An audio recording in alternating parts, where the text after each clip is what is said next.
Curry. Adam Curry, John C. Dvorak. It's Sunday, June 16th, 2019. This is your award-winning Gitmo Nation Media Assassination, episode 1147. This is No Agenda. Spelunking the echo chambers of media and broadcasting live from the Titanic Hotel in Belfast, home to conspiracy theories since 1912. In the morning, everybody. I'm Adam Curry. And from northern Silicon Valley, where I'm still waiting in line at Target, I'm John C. Dvorak. It's Crackpot and Buzzkill in the morning. Boom shakalaka. Hey, John. Glitch. Oh, don't even start with that. Do you know how many people will email me and tweet me when something like that happens? You brought it on yourself. Oh, and I have the clip here. Trouble at Target today. Registers at stores worldwide were down due to a technical glitch. The glitch prevented cashiers from scanning merchandise, causing massive lines at its stores worldwide, frustrating shoppers. The company closed some stores rather than risk further aggravating people. Target says the outage lasted about 2 hours and blamed the problem on a, quote, internal technology issue. We were just shopping around, and there was an overhead page that said all the systems were down in Target, and nobody can buy anything, so they're gonna close the store. Target says the glitch was not a data breach and Double no guest glitch. information was compromised. It was a double glitch, not just one glitch at the beginning, but two glitches in the report. Completely unacceptable reporting. Well, just a second there, Professor. We fixed the glitch. It's so lame. AP, Associated Press, led off their reporting of this with a glitch. That's the first two words in their reporting. I'd like to know what actually happened. Target has had a lot of issues with their systems. Target's got a huge IT problem. And it doesn't make sense that the whole system would go down. It doesn't have like local backups or any way of doing anything and how unless about, it's all interconnected. I got a crazy idea. Does that make sense to you? Crazy idea. Could anyone pay with cash? Yeah. I don't think so. I don't think they were. Well, you did. Don't they have a little? You write it up. Or Nah, something? I don't think so. I don't think so. Using a pen, a pen and a piece of paper. No. I don't think so. Calculator. People have no for idea. The entire world, Target is closed just on a banker's holiday kind of thing. It is.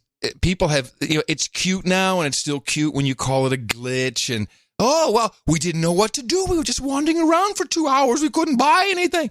Wait until something really good happens. And then people will be like, well, what does the word glitch mean? Maybe there's something more we should look at. Interesting Jeopardy episode the other day. The category for final today is word history, players. Here's your clue. This word for a bug or malfunction was popularized in the 1962 book Into Orbit by the Mercury astronauts. 30 seconds. Good luck. Oh, my goodness. What could it be? Let me think for a second. A bug. Mercury. I don't know. Let's go to the answer. Alec, please let me know. Jim, you're smiling. Why is that? You couldn't come up with anything, so what did you write down? What is FUBAR? Okay, it's going to cost you something. 4,200. That drops you down to 6,600. Let's go to the middle now. Adrian Griffin. She had 12,700. Her response was the correct one. What is a glitch? John Glenn came up with that word, and you almost double your score. Oh, wonderful. So John Glenn. Yes, he's to blame. Clip, by the way. He's to blame. I didn't realize that. I'm wondering if it's true. Oh, you questioned the Jeopardy?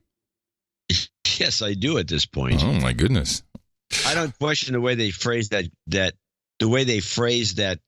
answer or question. You have to ask it as a whatever. Maybe fine, but I'm not sure that the genesis of the word glitch comes from somebody just making it up out of the blue. I don't know. I will dig into it. But regardless, when it comes to reporting to news, this is just not, in today's world, this is no longer acceptable as news reporting. You need to give, they could have at least said it was the point of sale system. They could have given us some information. It's just a glitch and then, whatever. And these glitches, they're going to ruin your life. Glitches. We've got too many glitches. Yeah. And this situation with Target and the whole worldwide, goes down. Yeah. Do we have any IT guys? I think we have a few guys named Ben. Yeah, someone's got to know. That can maybe help us out here. Someone's got to have some ideas. Somebody has to. Actually, somebody in our audience knows what happened. Yes. And they should be telling us. They should be sharing that information with us. Well, I've had a lot of glitches in the past 48 hours. Mm-hmm. As we were about 2 hours from Belfast, 2 hours Northern Ireland, at a wedding destination, the Belle Isle Castle, where we were guests. And it was the castle that was having the wedding. Yes, the castle that was having the wedding. I thought you were moving into the castle. No, it was the castle that had the wedding. Oh. And we were supposed to be there for me to do the show today. And it would have been really cool. And of course, I did some scouting ahead and made sure, I got multiple confirmations. The Wi-Fi is outstanding. And indeed, the Wi-Fi was outstanding. And the problem was the connection to the internet from the Wi-Fi. So this castle was just in like a no-go zone. So there's no wired internet. They literally had an antenna on the roof getting the Wi-Fi, their internet signal. Yeah, I think it might have been like some WiMAX type thing. You were misled. A little bit misled. When somebody says, "Is the Wi-Fi any good?" Yeah, if the Wi-Fi, that doesn't. We're not talking about the signal strength of the actual Wi-Fi. We're talking about this connectivity to the internet, and that's the whole point. Well, but it is a misnomer because as I'm troubleshooting this, then Tina would look at her stuff and say, "Well, I got full signal here." And of course, the Wi-Fi was outstanding. They had a great Wi-Fi system with repeaters everywhere. You could walk all over the grounds. You had Wi-Fi. It would drop the connection to the internet.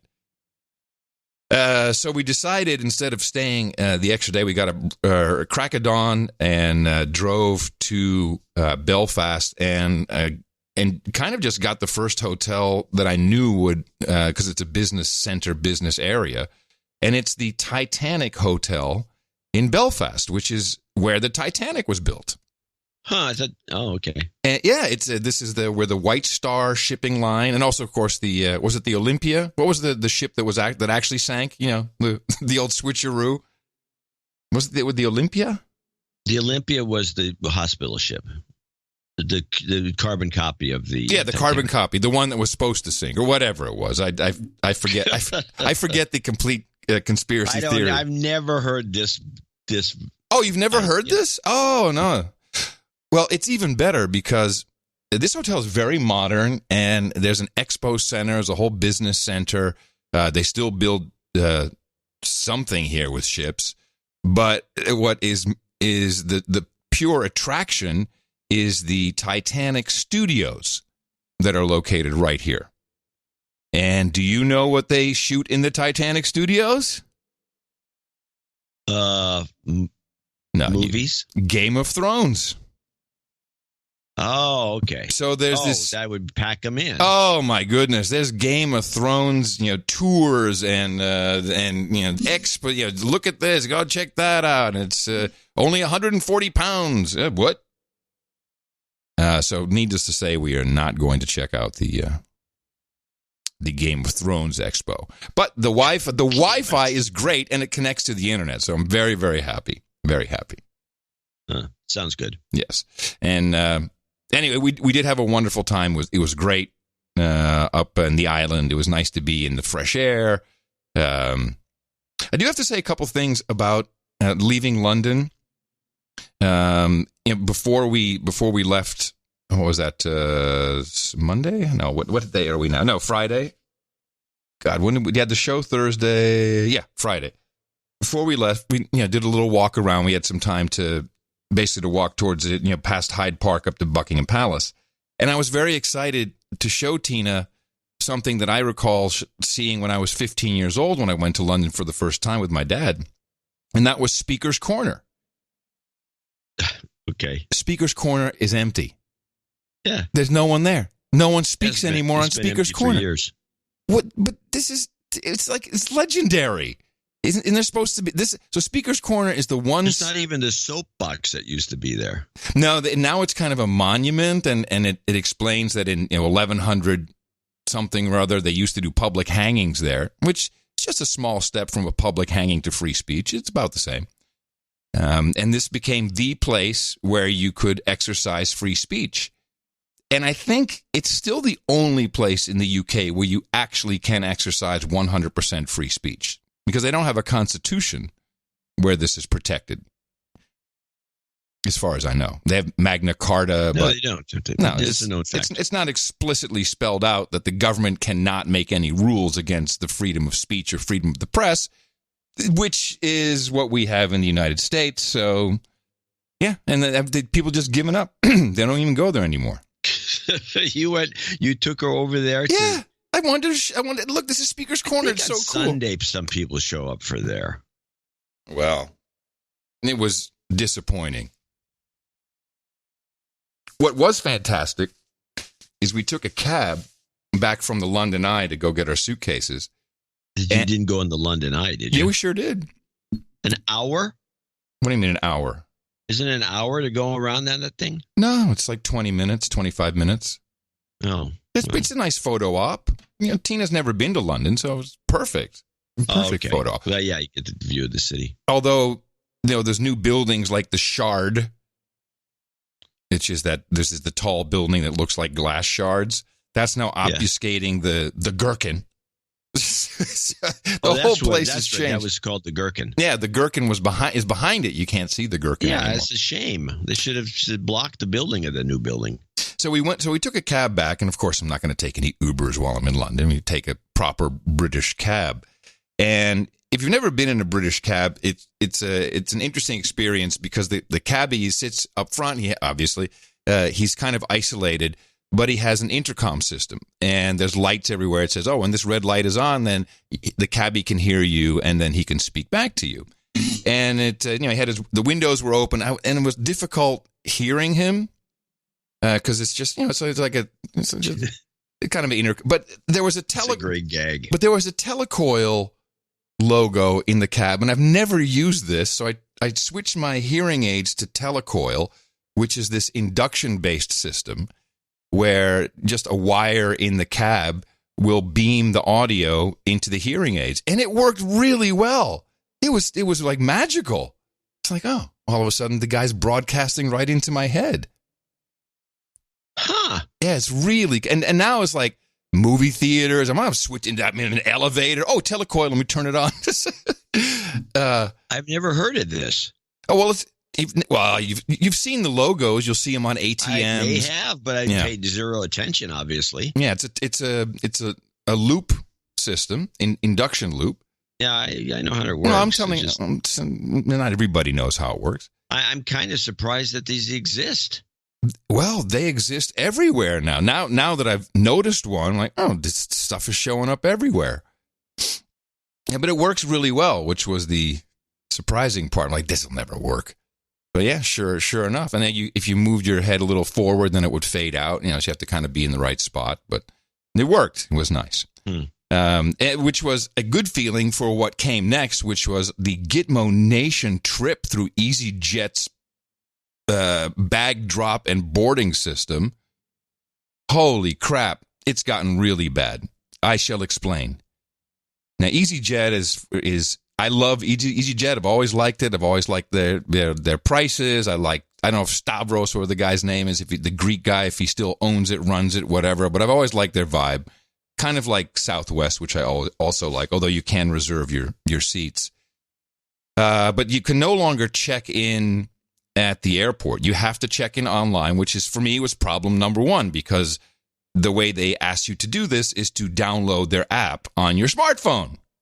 No. I don't have an app, and I don't have a smartphone, so the next thing you can do is you can print it out and take it with you, which in a hotel involves, because hotels don't seem to have printers anymore, or business centers. You have to email it to the front desk. Yeah, I've noticed this too. Why is this? This is not a good development, in my opinion. I don't know why. I mean, maybe people have been abusing it, or they've been wrecking the gear, or I'm kind of baffled by it myself. And some hotels obviously still do them. Not everybody's bailed out, but I think people a lot of them have like, oh, there's a computer over there, and then you go over there, it doesn't work. Right. I think that people don't have a requirement for printing anything anymore. Everything's digital. Just wait until the glitches start to happen, people. All right. This is good point. Paperless. I've noticed this. Before you know it, there'll be no toilet paper. People flashing their phones. They put the little boarding pass on their phone, and they go underneath the light. And it seems to work a lot, and then it doesn't work for some people. And I find it to be risky. Well, personally. Well, so here's the process. So had it printed out. And by the way, Tina has her iPhone with her, which she needs for work purposes, but she refuses to download any app from some outfit. You're not going to put the EasyJet app on your phone. The apps is where all the spying takes place. So I print out the boarding passes, and then we go to EasyJet. And EasyJet has a new system where you drop your bag, but you can't just drop your bag. Oh, no. You need to put your passport in first so it can scan your passport. Then you put the bags on. Then it says, look here, scans your face. So now we've made the connection between your passport, official document photo, and your face. So thank you very much. Now you're in the system. And then you go to the boarding gates. You go through security, which I have to say security was reasonably easy, or at least pleasant. They had to open up all my bags as usual because, hey, looks like that guy's got a vibrator in there. Let's embarrass him. And it's always the microphone. And then you go to your gate. There's no more gate check-in. There's no person. You go through another scanner where you scan your boarding card, your boarding pass, or my printed boarding pass in this case. And again, it has to identify that you're the one, and it takes another picture of you, another facial recognition shot, and then you just walk onto the plane. So now my face, connected to my passport is in the system. And no one asked me that. There's no disclaimer. There's no, hey, just so you know, here's what we're going to use, terms and conditions. None of that. Did you think of making a goofy face? Yeah, and you know what? First I had my glasses on, and then it wouldn't do anything. It just sat there. And the way the camera works, it's like on a pole, and it will automatically slide up to your eye height, and it flashes lights. Look here, slave, look here. And then it says, look again, keep looking. And nothing's happening, and someone apparently minding the process says, take off your glasses. You take your glasses off, and then it finally figured out who I was. No, if you can make all the stupid faces you want, but it won't connect you to what it has in its system, which is based on your passport photo. This is a lousy system. I've gone through these systems, and if you're wearing glasses, it shouldn't make a difference. No, it doesn't work at all. That's a cheap ass system they're using. So I looked this up, and this is from the UK gov.uk. This implementation. Let me see. Here's Gatwick Airport and EasyJet. This is from May, so this is a year ago. Launch biometric technology trial. And Gatwick Airport has launched an end-to-end biometrics trial where personal data collected at the airport's self-service bag drops will be recognized by new automated self-boarding gates. The technology aims to simplify and speed up the process for passengers and reduce the risk of human error. And again, there's no real... where's my general data protection rules? Where do I get to opt in? Where do I get to say I agree to this egregious process? Yeah, and so if this is now how they are going to help you travel, wait for the glitch, bitch. Yeah, the glitch. Wait for the glitch, bitch. All of Target down worldwide. It's going to screw up your travel like no one else's business. It won't take much. Especially with an outfit like EasyJet. Your little camera at the end before the gate. Yeah. So you're standing there, and there's this camera. No, first you're in the queue. You're in the queue. There's a queue. A queue. But the camera, each person goes and looks at it, and then they go in. No, you walk up to there's like a gate, like a sheep before you get the probe in your neck to electrocute you. Yeah, the slaughter gate. Yeah. So then first you have to put your boarding pass or your phone, I guess, but I had the printed boarding pass on the scanner, and then it goes, okay, this is who this has to be, and then the camera directs you to look at it, and then it makes the connection that you were the guy who dropped the bag off under this boarding pass, and you are the guy who dropped the bag off, who is this person on your passport. Which is... And then what? And then it opens, and then you can get on. Oh, there's something that opens? Oh, yeah. It's just like the So you just can't go barreling on? No, the tube where you get off the tube. This is another thing people may not know. If you travel by train in the United Kingdom and you buy your ticket, don't discard the ticket after it's been checked on the train. And this is a mistake. This is a travel tip. People do this often. Because in most normal countries, like, okay, I'm done. I got it checked, and you forget about it. You cannot get out of the train station. There's turnstiles that will prohibit you from leaving unless you insert your ticket, which you just used for your trip. Then it will let you out. Yeah, it's like BART. Does BART have that? Oh, okay. Yeah, you have to have it. Yeah, you check in with the thing, and then you check out with the thing. Right, and I understand when people are checking in, checking out with a pass, like an easy, rail pass that is, touch to identify. This is a paper ticket. Yeah, it's the same with the original BART. Mm-hmm. A little paper thing, and go in. So the same type of slaughter gate is what you have to go to the airplane. It will not open until it's approved. Joe. It just really irked me. It really pissed me off.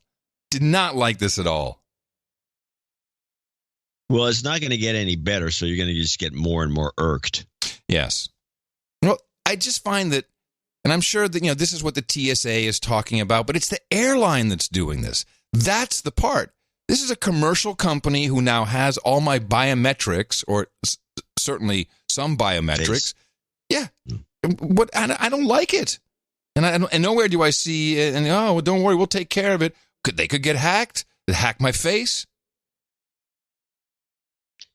Well, let's see. You could next step, of course, would be you have to put your palm down and then scan your hand. Mm-hmm. Oh yeah. Well, in addition to your face. Before we get to the actual and then they implant, could hack your face. Before we get to the chip implant, we have to do the palm. Yeah, that's the next step. They could hack your face, and there'd be some phony baloney out there that's somehow I think you could it seems to me there are a finite number of points that are checked on the face when they do the facial recognition software, and there's probably a way of gobbing somebody up with paint and pieces of clay and whatever to get the exact same number. Well, don't you think? No, don't you think it's possible? No. I think facial recognition is pretty advanced, and I think these guys have got it down. And I bet you could hack it. Yeah. Well, how long is it going to last? John, I'm giving that up. Here's my point. In the past week, we've heard about multiple airlines grounding their flights because their transponder systems were not working. They could not acquire a GPS signal. What had happened is aircraft outfitted with Collins ADS-B navigation and transponder equipment received an over-the-air update, which bricked their didn't brick it, but it broke their system. Update. Yeah, so that's just one example of a glitch, reported as such, a glitch that ruined people's air travel. Then you have Target. Target glitch ruined your purchasing process. Just wait until something happens to the facial recognition database at your favorite airline. These things will stack up. It's going to be like dominoes. I can't understand why people don't see that this is just prone for badness. Bad experience. It doesn't take a genius to figure that out. But I think the big glitch, the major glitch, the whopper, is going to supersede everything you said, and that is the automated update of Windows worldwide. Windows. Yeah. That brings down everything. That's the mother load. That's the one we've been waiting for. Of course it's going to happen. It's going to happen. Yeah. Oh, yeah. Of course it will. And I remember when this began, just as a little story here. All right. This was during the era of MSN when Microsoft decided to compete with AOL. And they came with their product MSN, which very slowly deteriorated into all sorts of things it wasn't supposed to be. It was supposed to be an AOL clone. But it was poorly done and poorly implemented and not well thought out. It was dumb in every way. But Microsoft was hoping to – they kept watching how AOL did these automatic updates. Because AOL would do that. They would just all of a sudden they just update, and you'd had no control over this. You couldn't stop it. You couldn't wait. You couldn't say I'll do it tomorrow. You couldn't do anything. Right. Oh yeah. Oh, I remember that. Yeah, it would take hours sometimes, especially if you hadn't logged on in a while. Yeah, Microsoft looked at this and said, our life would be so much easier when it's support if everybody was on the exact same version. So if we could do what AOL does, and they were always jealous of AOL, and they've been trying to get to that point where they could do these giant, and they just thought it was a means to an end, right, to do these automatic updates. And they do them kind of now, but they kind of spread them out a little bit. And there used to be Patch Tuesday, which is now devolved into whatever the hell it is. I don't even know what they're doing, but they want to do this. So one of these days it's going to happen. They're going to do they're going to have the be-all, end-all Microsoft patch, and it's going to bring every system down in the country. Break people, yeah, the world. Country, the world. The entire world will go down. Just along these lines, I happen to have two clips from Amazon. The first is with their chief technology officer, who I know, Werner Vogels, because he's a Dutch guy, and he's a really nice guy. But here he is defending facial recognition, their technology, which, as we know, is being used quite extensively in many of their products, their Alexa video thing, and of course their Ring doorbell, and but it's great. I don't think we're pushing it. I think we have built a really great product, and I like the guy. It's so hard for me not to make fun of how he's speaking because it's just fucking funny how he does that. But anyway, let's go on. I don't think we're pushing it. I think we have built a really great product, and it's up for our customers to decide whether they want to use the product or not. All of this comes down to how to fine-tune the model. Yeah, and if customers are actually having a particular data set and really tune the model really well, it can work really well. I think some would look at the tuning of the technology as a part of the process that right now is hurting certain people's individual rights. If police forces are using your technology and it's not fully ready, as you yourself just said, is tuning the technology worth it if that's what it means to people, real people in the world? That's not my decision to make. Some people might think it would be Amazon's decision. No. I think we have got. I mean, let's say your storage engine can be used for very good use. Can be used by let's say bad actors equally. Does that mean we should not be offering storage technology? No. I mean, the fact that this technology is being used for good in many places, it's in society's direction to actually decide which technology is applicable under which conditions. Yeah?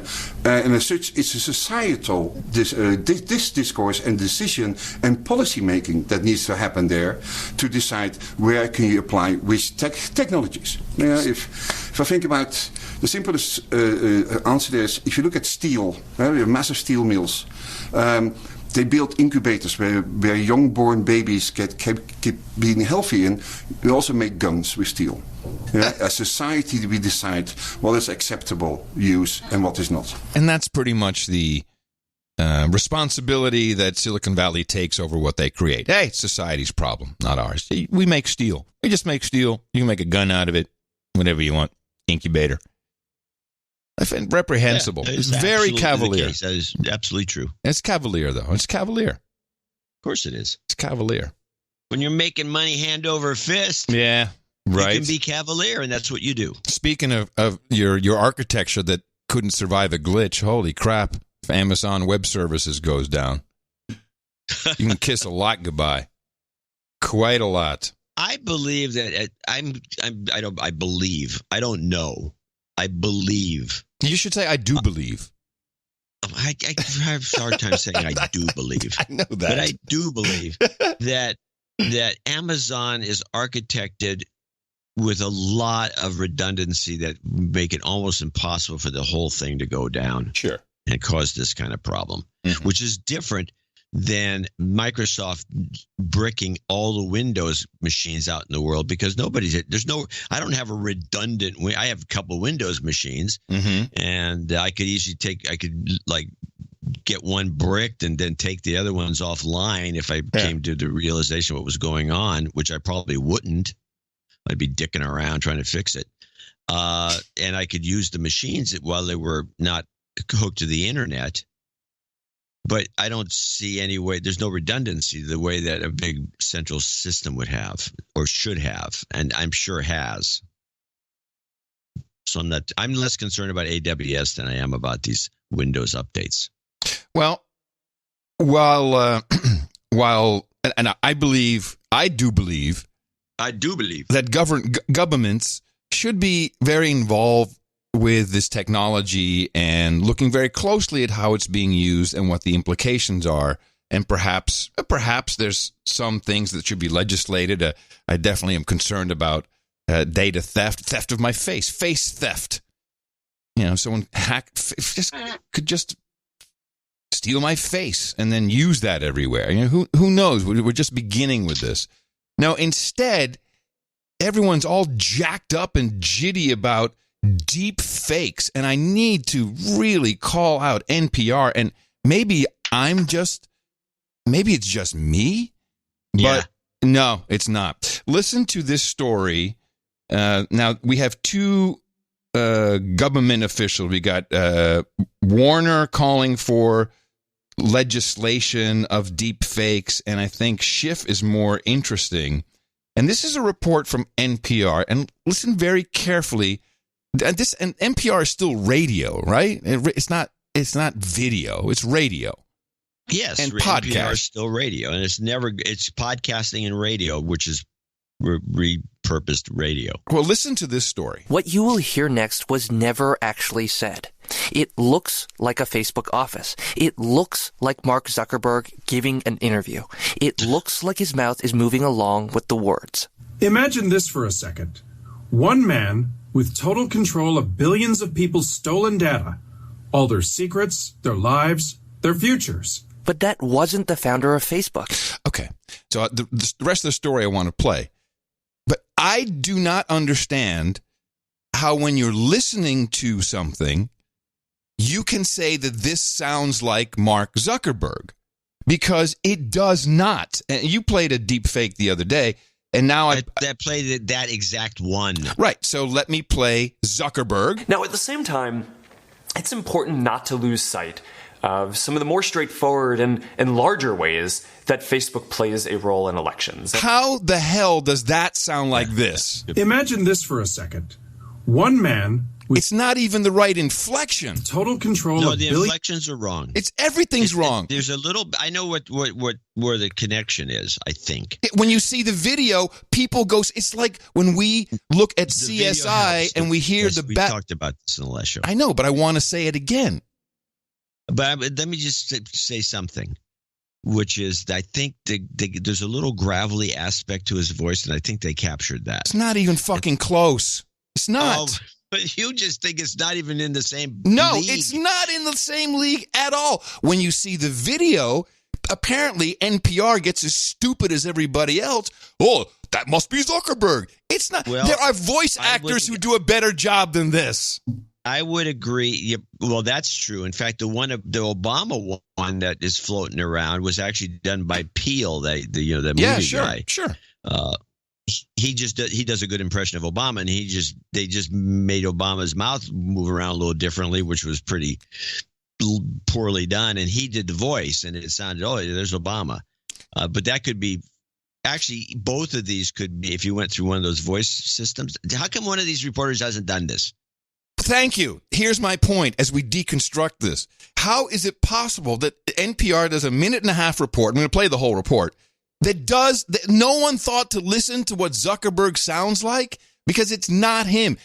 And this, oh my God, it's machine learning and all kinds of deep fakes. It's amazing. I can't believe it's so realistic.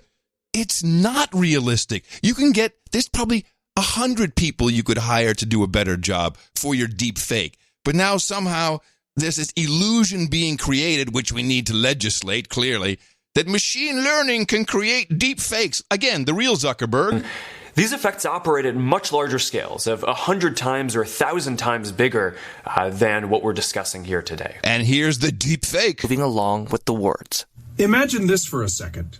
One man with total control of billions of people's stolen data, all their secrets, their lives, their futures. Many of these dynamics were new in this election, and at a much larger scale than had ever been seen before in history. But that wasn't the founder of Facebook. It was instead a deep fake created by an artist in the UK and posted on Instagram.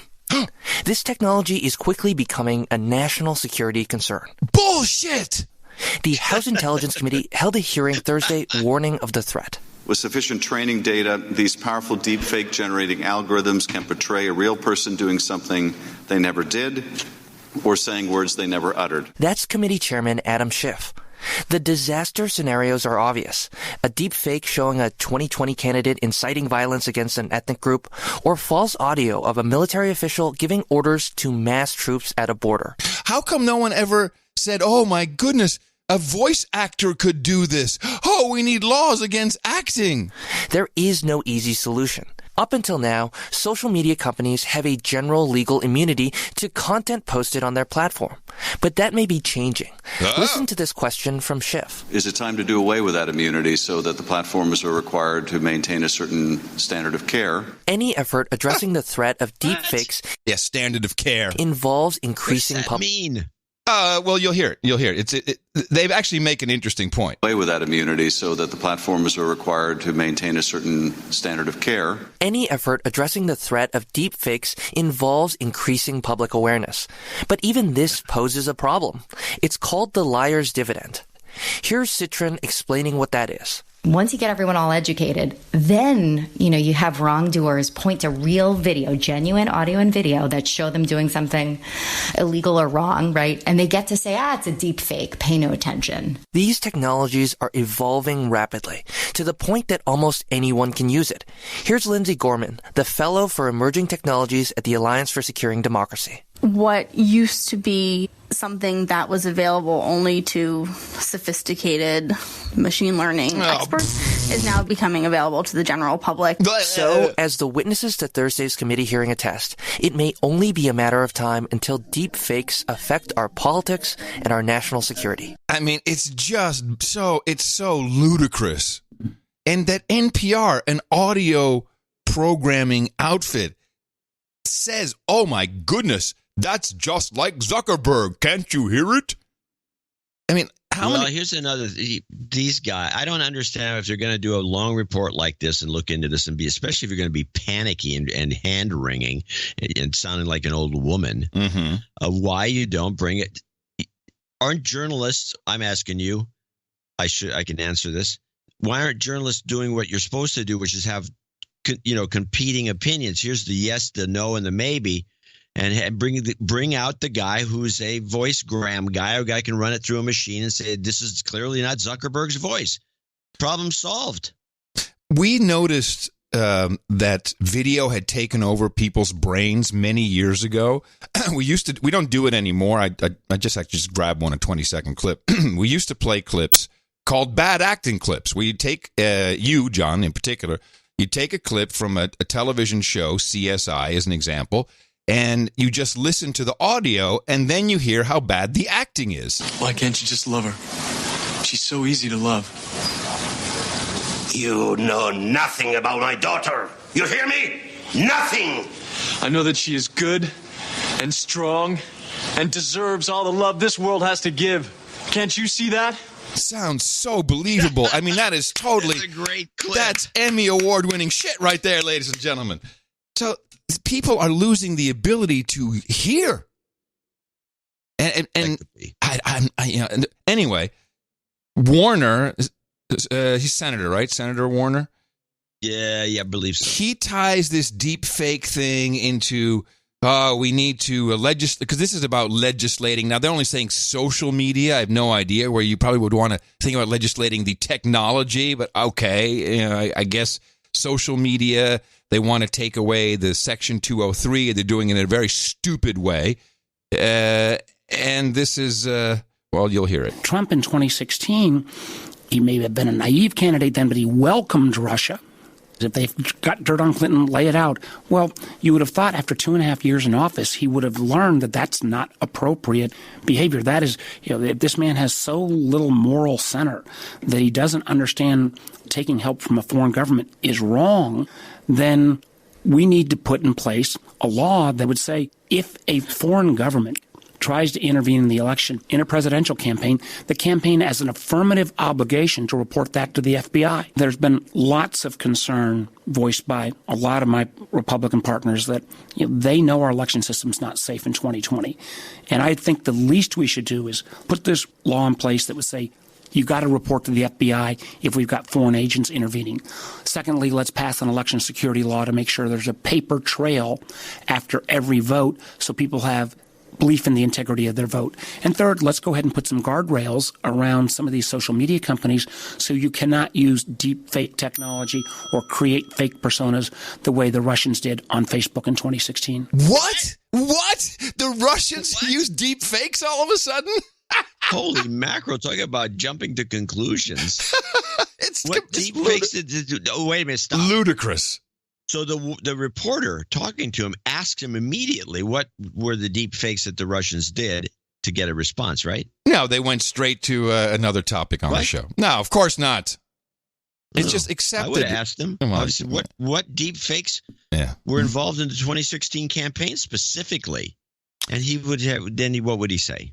Well, what is wrong with these reporters? This is great stuff. So this backs into this interview that President Trump did with George Stephanopoulos, where, and to me it was just one big troll.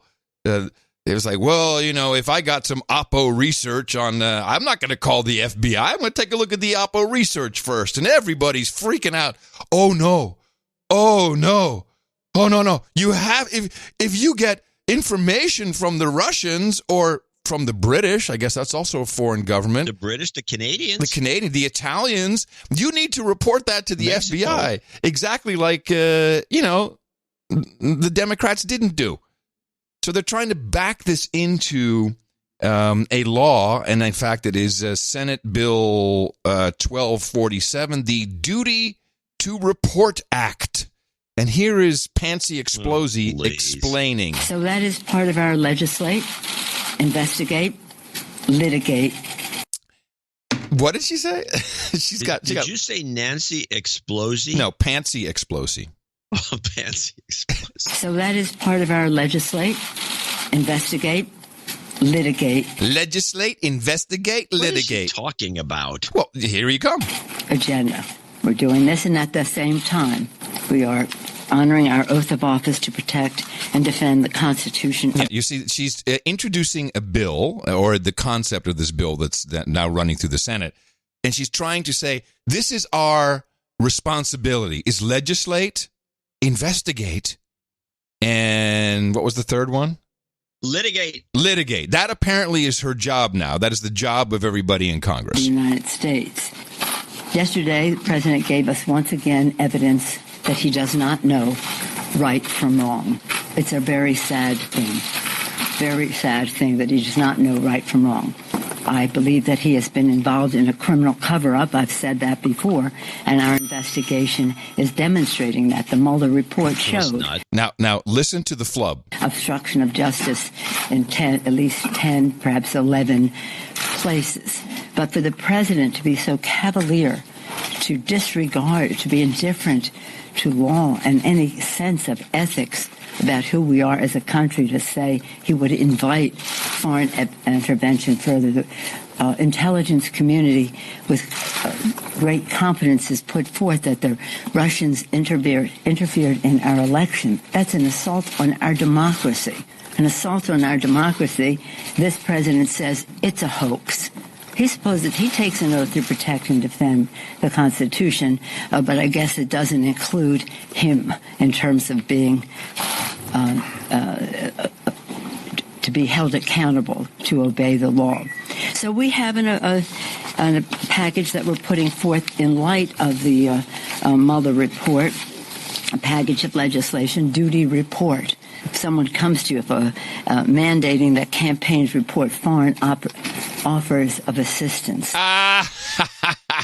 So she is now taking Oppo research, which is what the president discussed multiple times. She actually says the word Oppo, and then she turns it into something else. Package of legislation, duty report. If someone comes to you mandating that campaigns report foreign offers of assistance. Oh, instead of offers. It shouldn't even, it's so self-evident as a matter of ethics, but we'll have to codify it. These people are so How stupid. does this even work with the Steele dossier? Well, this is why I think it's trolling, because this is exactly what happened. They took Oppo research, offers from a foreign country, literally from a British spy, and there was involvement from Italy and Australia and Russia, and now they're going to create a law against it. I can actually, I'll tell you a little bit about the text of this. I don't know if this is going to pass or not. It's the Duty to Report Act, which they just pulled out of their butts. I want to mention something and unfortunately we don't have we should play the entire clip, and I keep forgetting to get it. The Stephanopoulos thing with Trump, because Trump's having a normal conversation with him as though he's a person. I actually expected you would have it. That's why I didn't pull it. I expected that I would have it too, and I would expected I would have it for the last show. What's wrong with you? It happened on Wednesday of last week. I know, it's so disappointing. We're taking forever to get to this, but I do remember a couple of points in there, and Trump was shrugging his shoulders, and he says to Stephanopoulos with great honesty, I've never called the FBI. Right. And I was thinking about it. Have you ever called the FBI? No. To report something? No. What is their number? 1-800-CALL-FBI? 1-800-FBI. Yeah. I've never called the FBI to report something. I don't know who's ever called the FBI. It's just like they do their own thing. But then I'm reminded of Thomas Drake, the NSA whistleblower, who says at the beginning of all his speeches, do not talk to the FBI ever. Exactly. Yeah, you can get in big trouble with stuff you say. Yeah, I mean, Flynn talked to the FBI, and look what happened to him. So here is this Senate Bill 1247. And they kind of try to make this Oppo research sound like it would be something that was given to you. Let me see. Here we have. In general, if a political committee or applicable individual receives an offer orally, in writing, or otherwise of a prohibited contribution, donation, expenditure, or disbursement, the committee or applicable individual shall, within 24 hours of receiving the offer, report to the Federal Bureau of Investigation, to the extent known, the name, address, and nationality of the foreign national making the offer, the amount and type of contribution, donation, expenditure, or disbursement. In general, it should be unlawful to knowingly and willingly fail to comply with this subsection. Oh, this could be a nightmare if you think about somebody. It's impossible to do. Yeah. Well, think about somebody being spammed by fake offers. Oh, sure. From foreign governments. Just keep sending them in, and if they don't report them, you can bust them. And I like how they add in here the definition of applicable individual who has the duty to report means an agent of a political committee, a candidate, an individual who is an immediate family member of a candidate. Hello, Donald Jr. or any individual affiliated with the campaign of a candidate. An immediate family member, individual affiliated with the campaign for this purposes. The term immediate family member means with respect to a candidate, parent, parent-in-law, spouse, adult child, sibling, and then it goes on and on and on. Well, this really invites entrapment. It's big time. So I don't know if this will pass. It probably won't. It's kind of dumb. There's already laws on the books. But it's just so funny to me that they're all outraged by this, and it is disappointing. Neither of us got this clip. It's about opposition research, and they're all outraged that the president said, "Nah, I'll take it." Everyone else does. Everyone does this. That's why it has a name, Oppo Research. Everybody knows this. I'll take it. Oh, he's above the law, breaking the law. Oh, they've gone berserk over this. Nuts. It's unbelievable. Nuts. But it's like one of their things, they're looking for these. I don't know what they hope that these things hit the home run or something. I'm not sure. I have no idea, but is anyone running the country anymore? What are we doing? No one's running the country, which is, in my opinion, of course, a good thing. Let's take a look at catch up with the Trump campaign. I got nothing to say. That's a good thing, I guess. All right. It is a good thing. What are we catching up with? Let's do the Trump campaign outlines on CBS. Okie dokie. President Trump is getting ready to kick off his re-election campaign, but just days before Mr. Trump's announcement that he'll seek a second term, some opponents are trying to keep him from finishing this one, calling on Congress to launch impeachment proceedings. Nicole Killian is at the White House. President Trump spent part of his birthday weekend at the golf course, ready to take a campaign swing to Florida Tuesday to launch his re-election. He started making his case for 2020 on Twitter, writing, "The Trump economy is setting records and has a long way up to go. However, if anyone but me takes over in 2020, there will be a market crash, the likes of which has not been seen before." He added, "We are doing great in the polls, even better than in 2016, and will be packed at the Tuesday announcement rally." We've had over 100,000 RSVPs so far. They keep coming in every single day. What does that tell you about enthusiasm? I think it means the enthusiasm is pretty good out there. But at rallies across the country, protesters sounded more calls for the president's impeachment. And we must begin it now. And he continued to take heat for these comments to ABC News. If someone else offers you information on an opponent, should they accept it or should they call the FBI? I think maybe you do both. I think you might want to listen. Despite trying to walk them back, I'd report it to the Attorney General, the FBI. Democratic presidential candidate Pete Buttigieg tells Face the Nation's Margaret Brennan the president should draw a clear line. If you think there's a foreign effort to tamper with an American election and you're an American who cares about America, you call the FBI. This shouldn't be hard. The president and his campaign team dispute some polls that show him trailing key Democrats like frontrunner Joe Biden. A Trump advisor tells CBS News expect the president to unleash more attacks against the former vice president as he jumps into full campaign mode. Rena? Nicole Killian at the White House. I mean, can you imagine if a bill like this passed? I mean, the FBI would be overwhelmed if people actually stuck to it. Now that I think about it, I did try to get call the FBI once. I went. It had to do with these robocalls, or something along those lines.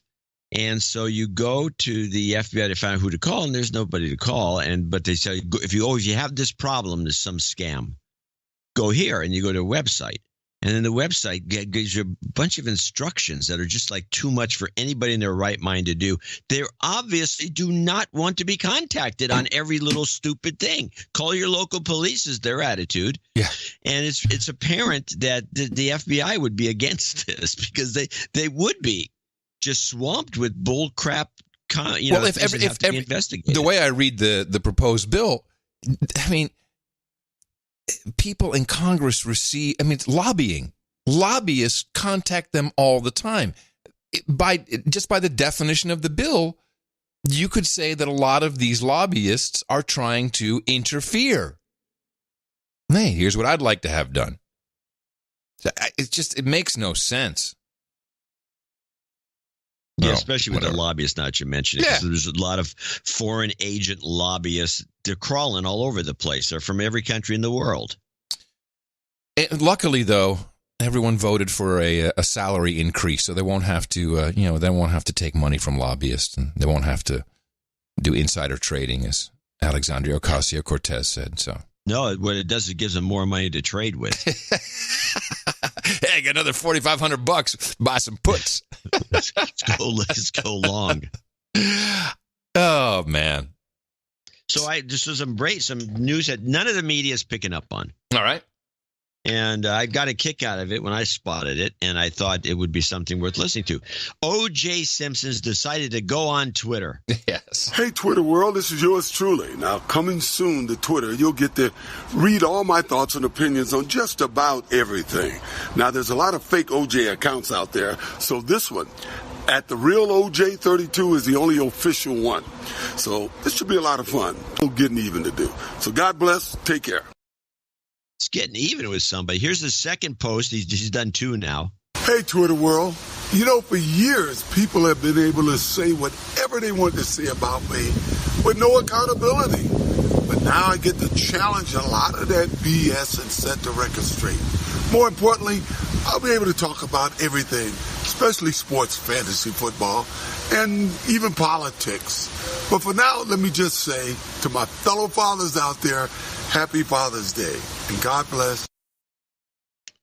So this is a new low for Twitter. And where's his blue check mark? Oh, he doesn't have a check mark? No. We need to start a campaign. Get OJ a check mark. So he puts up these 2 posts, and he's already up to 325,000. Verify OJ. Hashtag verify OJ.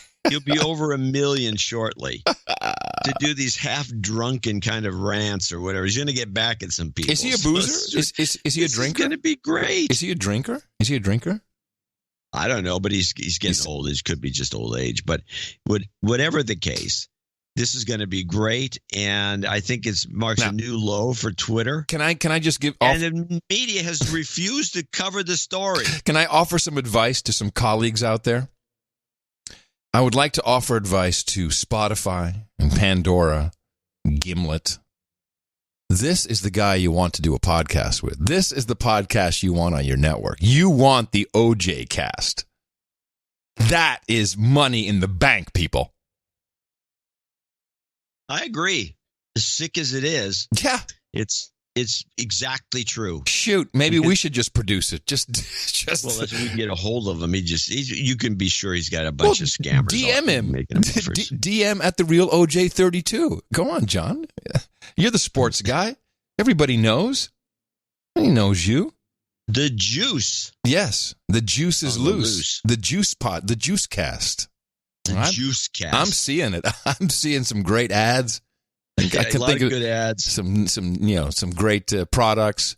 Definitely a lot of publicity. Ginsu knife set. All kinds of hate. A lot of hate. We do Ginsu knife sets on the. Have that as an ad. Why don't you call it the murder cast? By the way, I'm a little disappointed you've not talked about the biggest sports story of the decade. Curry lets it fly. Canada, the NBA title is yours. The Toronto Raptors are the 2019 NBA champions. Yes! Golden State Warriors suck! I missed that game. So what happened again? The Raptors, who are they? I hear Scandinavia kicked your ass, Golden State. How disappointing is that? And why is Canada in the NBA? How does that work? This came up at the table the other day, and people don't realize that basketball was invented in Canada. Oh. And to follow that up, the first NBA game in history was first played in Toronto. Huh. So that's why. They probably could use a couple of teams. They could use one on the West Coast. I did not realize that. So Canada invented basketball? That's what this story. That's what the this came up in all those games they were playing over and over again. Yeah. Huh. All right. Well, I thought it was invented by John Naisbitt, as I recall, but Naismith, not Naisbitt. Naismith. Oh, you know more than I do. No, I'm reading the like troll room. Sort of biscuit, I believe. I have the troll room open. That's how I. No, the biscuit. How could you? Biscuit. How you could for a second think I knew more about sports than you? That just isn't logical. You surprised me. That's why. Anyway, back to you could be a closet sports junkie for all I know.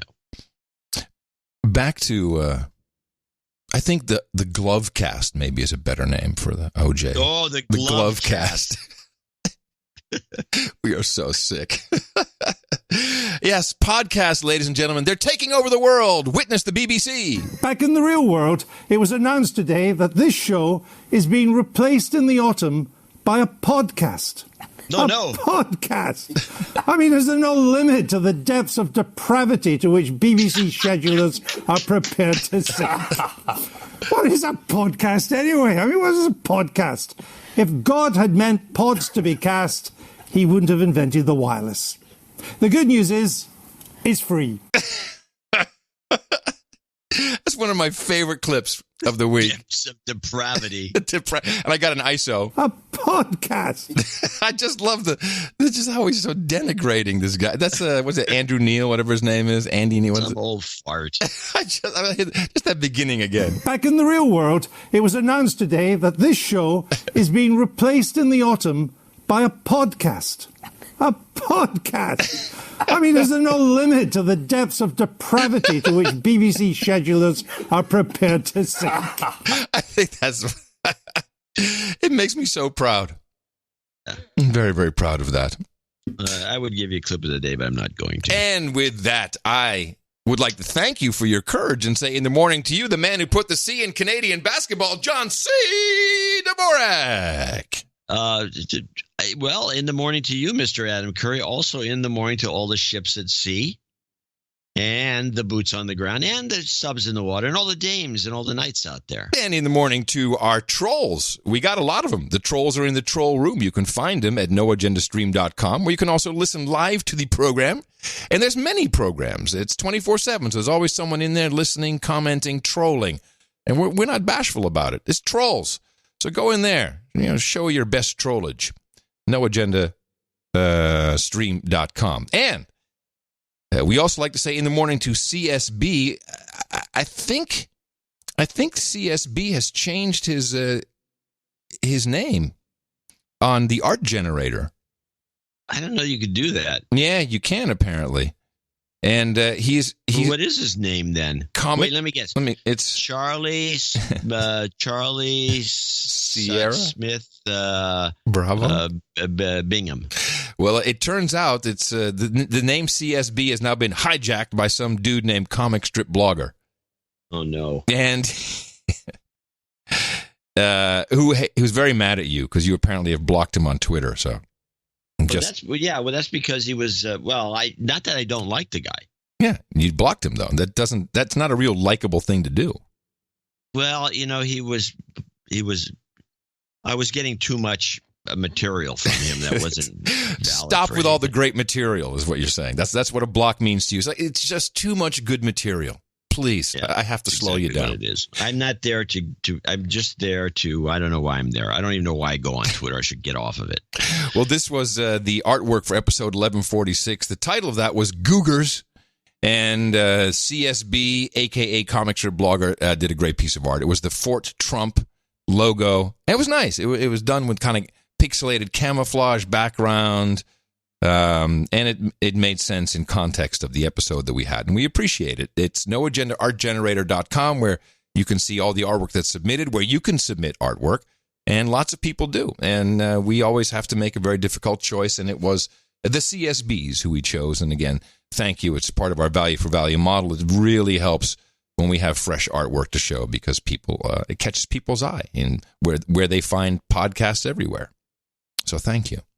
Well, we have 3 executive producers and, again, no associates for some weird reason. Second time in a row. This is odd. Yeah. Also, this is the second time in a row that we have no checks that are over $50 that came in. In fact, the pile of checks is very small. It doesn't make a lot of sense to me unless maybe that's the way the intelligence agencies are sending us money. Checks. They send checks, and we're not doing it right. They're not doing their bidding. I don't know what it is we said wrong. But the top of the list is, in fact, I have the bonus clip. This is Sir Dave Fugazotto. Oh, hold on. Where was your bonus clip? I didn't listen to your bonus clip, so I didn't know what it was. Fugazotto! Now I know what it is. Let's just make sure we recognize that name again. Fugazotto! All right, Sir Dave comes in. So I played that for Jay. She's in the office and she's doing something, and she hears this Fugazotto screech, and she goes, "What the hell is that?" And I played it again, and it makes you laugh because Fletcher cracks his voice in some very controlled way at the end of the Fugazotto. Fugazotto! Yeah, it's just on the end there, isn't it? Yeah, it's unbelievable how good this guy is.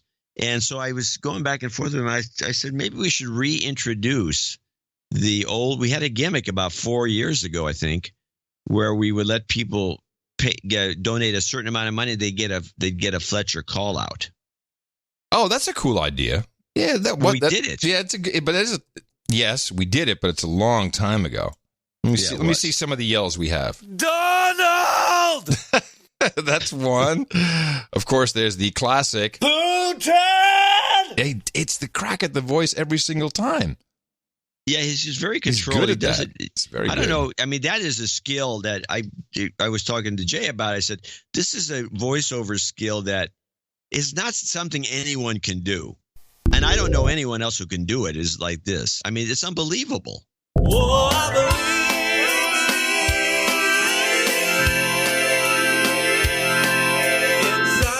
No, that wasn't as good one. It's funnier when it's just him, when it's no music. Screaming, yeah. No, that's not. Yeah, I don't know if I have any other ones. Anyway, so oh yeah. Yes, this is the one. Ladies and gentlemen, it is time to rumblize. That's a good one. All right, so there's a promotion you're working on. Very good. Happy and I'm thinking until we get to the promotion, anyone who donates, Sir Dave did $999.99. Anyone who does a grand or more will get a call out for him. Oh wow! In the meantime, but the promotion will be the original promotion. I went back and forth with Fletcher, John, about this, and he reminded me that it was an old pie donation at 314-15 that we did it for, and we did it for about 2 or 3 months. But I was thinking of just doing it for about a month. But if anybody wants to do $1,000 at any time, well, I think he'd be more amenable to throw out your last name, and then you can put it on your phone or whatever you want to do. That was the original idea. Oh, but anyway, so let me get to the donations. Sir Dave at $999.99. This donation 3 times 333 is a recognition and thanks for all the karmic goodness requested during show 1111, the super uber mega karma episode. Named Melody is well on her way to success as a grad student. Lady Isabel enjoyed great success in the last Irish dance competition out in Portland. Yes. I'm retired from the Army as of the 30th of the month and have landed a job, and our house just sold. Not saying that requesting karma back then had anything to do with all of it, but hey, it certainly didn't hurt. All you freeloaders out there, and you know who you are, should try donating sometime and getting some of your own. It's a super, uber, mega amazing. Or as he puts it, amazing. Balancing all that, however, Brad, my buddy with the brain cancer, went into the hospice a couple of days ago, and we, brothers in arms, are watching and waiting mode. Kind of a bummer. Some cancer karma would be appreciated. Let me do that right here, right now. Let me do it now. You've got karma. Got to separate that out. I'm kind of lost track for a while, but I recently went back and updated my accounting, and apparently I've leveled up to Viscount. I request a peerage upgrade during today's show and would like to expand my territory to include America's heartland and Saudi Arabia. Also, an episode or two ago, the question arose as to whether or not count is a level, whether or not count, that was last show, is a level in the no agenda peerage system. According to Dvorak/org peerage and the Book of Knowledge page on Italian nobility, count is synonymous with earl. No. Oh, not viscount. Okay. We don't use count, and we don't use the Italian nobility. We use the British. Yes. Finally, according to the update from the UAE's last episode, Riyadh is also hot. As I typed this, it's 130. Oh, he's there. Wow. It's 113 degrees, but without the humidity that our UAE producer is likely enjoying. And there's a headline from today's Arab News: Filipina players dominate at women's bowling championship in Jeddah. Congrats, ladies. Way to go. Do they have cute outfits is the question. Keep up the great work, and thank you for your courage. Thank you for your courage, Sir Dave. Yeah. So let me just see, what do I have on the list? Viscount Dave. Yeah, to make sure. Yeah, be Viscount of America's heartland and Saudi Arabia. Outstanding. And thank you for your support. Long-time support. It's highly appreciated. Let's give him a regular karma so he can add to his collection. You've got karma. And serendipity came in from Columbra, Portugal, I believe. Yes. 43234. Once all operational expenses are taken care of, I'd like to suggest that part of my donation goes to help Adam pay a romantic dinner to Mrs. Tina the Keeper. Enjoy your vacations here. Yes, we're going to Portugal tomorrow, and that's where our actual honeymoon. That's right. I remember that. That's where the actual honeymoon takes place. You going to go to Porto? Possibly. We're so tired. You're going to go to Lisbon and hang out. We're going to the Algarve and to hang out. You going to where? The Algarve. Oh, I never heard of it. The Algarve, it's like the entire, it's the beautiful coast. It's where you vacation. The Algarve, it's a region. Okay. Well, anyway, I want to say anyone that has never visited Portugal and you're a photographer, Lisbon. It's the most photographic city I've ever been to. Not because it's ornate and beautiful or it's like Barcelona. It's kind of dingy, but in a very photogenic way. By the way, I'm a regular passenger on the emergency row of the OPO AMS flights. So if you see a sales-looking guy seated there, drop an ITM. It might be me. Finally. We're flying from Belfast, and we're flying EasyJet. So unfortunately, we won't see you. Finally, a gift to the No Agenda listeners. With 4 human resources already, I'm donating all of my baby-making karma. I won't cut my tubes, but I'm done. Please play the Hillary cackle, 2 to the head, then that's wrong, followed by brown shoes karma. That's wrong. You've got karma. Okay. By the way, I appreciate it very much, but the keeper actually is paying for this part of the journey for the Portugal rest. To Portugal? Mm-hmm. Yes. She booked everything. She the best. Well, a couple of things I should mention, because I think Portugal is fantastic, but it has some of the lowest priced wines, high quality wines, locally made. Dry and sweet, but the dry wines are outstanding, and the whites are terrific. They're way underpriced worldwide. You get them over here too cheap. They're extremely inexpensive in Portugal, and they also do the same thing with their olive oil. So olive oils are way underpriced. So if you can find a good one, you can get it for next to nothing. You can throw it in a check-in luggage and bring it back. I'm sure that in 11 years we've discussed it, but. I was very famous for a little while in Portugal when it was still a third world country. Yeah, you talked about this because when I've never been to Portugal pre-EU, so I never got to see the dirt roads that are now giant freeways. Yeah, it was. This was 1982 or 83, and there was an international consortium called Europa Television. And Europa Television was all the public broadcasters from the EU. I think maybe it was even a precursor to Euro, like the EU Eurovision coming together. And so people were doing news and sports, and we provided a half hour of music videos every single day. And typically this was broadcast, and it would be, because Europe had a lot of cable penetration, so you could get all these crazy channels. There was Sky Channel, there was Music Boxes, MTV. But in Portugal, they only had 2 stations, RTP1, RTP2, and it was over the air. There was no cable. But for some reason, they decided every day, and this is a public broadcaster, to take our show called Countdown and air that on television over the air. So here were kids who were, and Portugal was a third world country in the early 80s. I mean, this is all before the big EU money came in. So they had just nothing but dirt roads.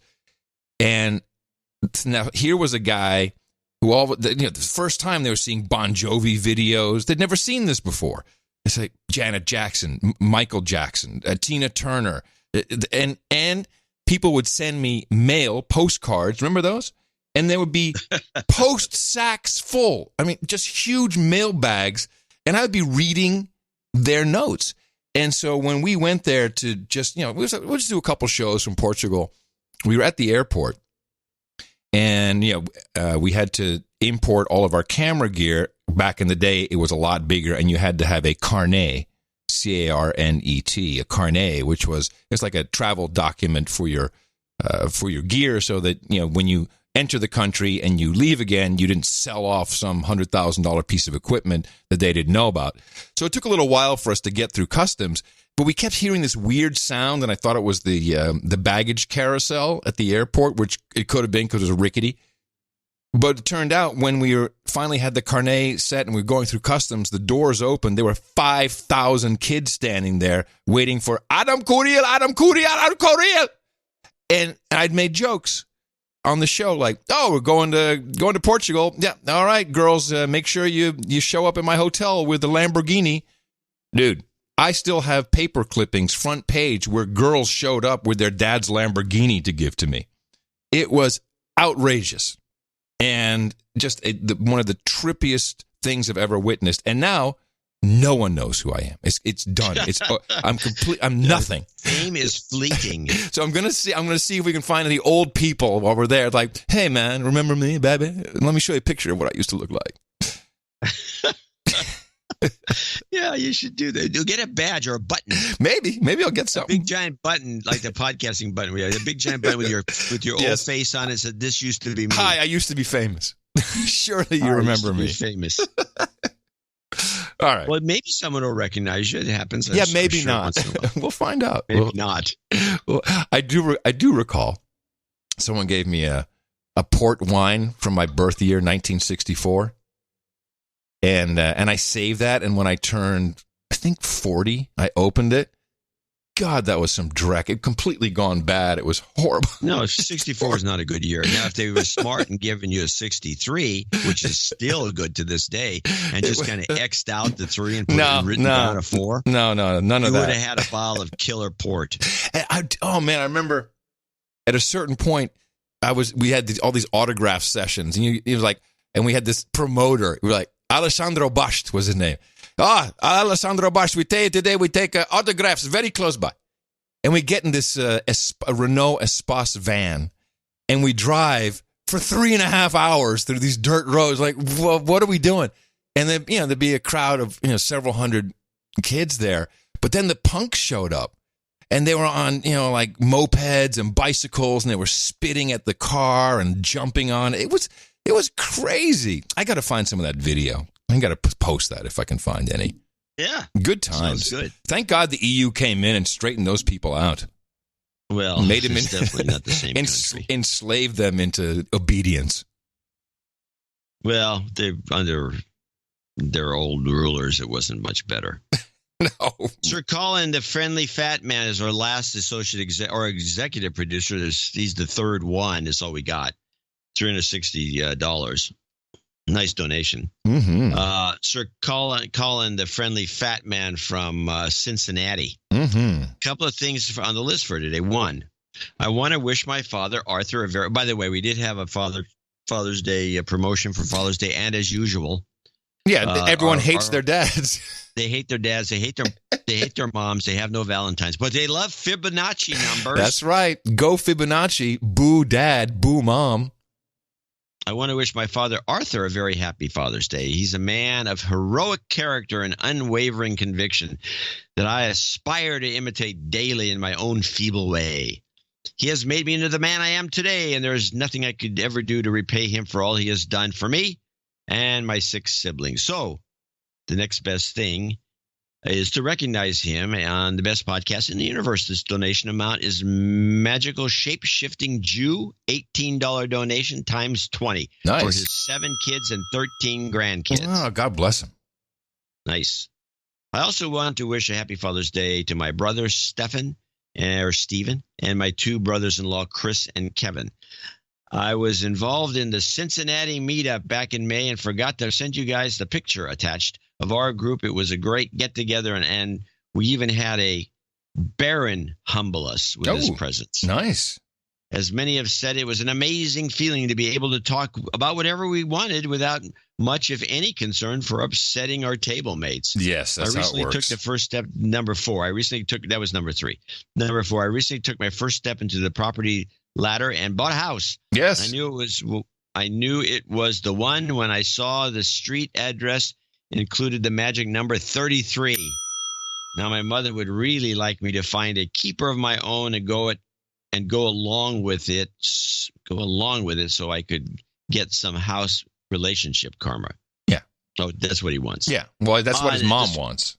Yeah, that's what his mom wants. We'll give him some too. We know that what he wants is really just some awesome hookers. Man, you know what? You heard that, Tina. On the subject of houses, Adam, I was the one who sent you the high and mighty wall hanging stuff. I hope you liked it. Yes. I hope you liked it and it worked out for you. Hearing your thoughts would be great.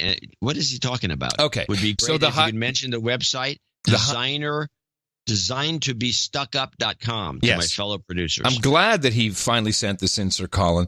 So when we said that we were, that we had bought a house and we're going to move into the house, he sent us a whole bunch of these designed to be stuck up items, and you can like what?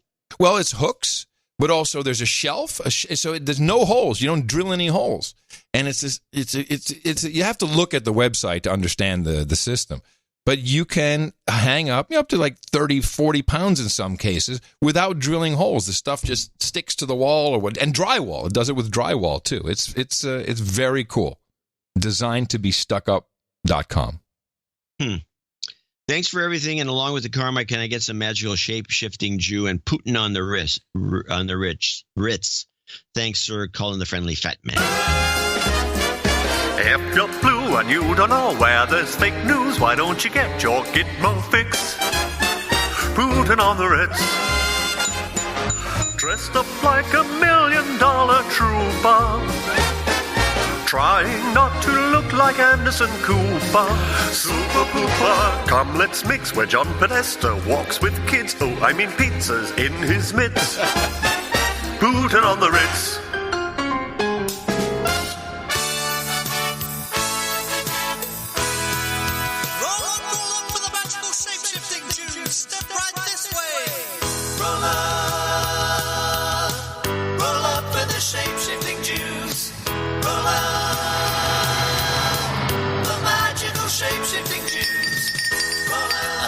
You've got karma.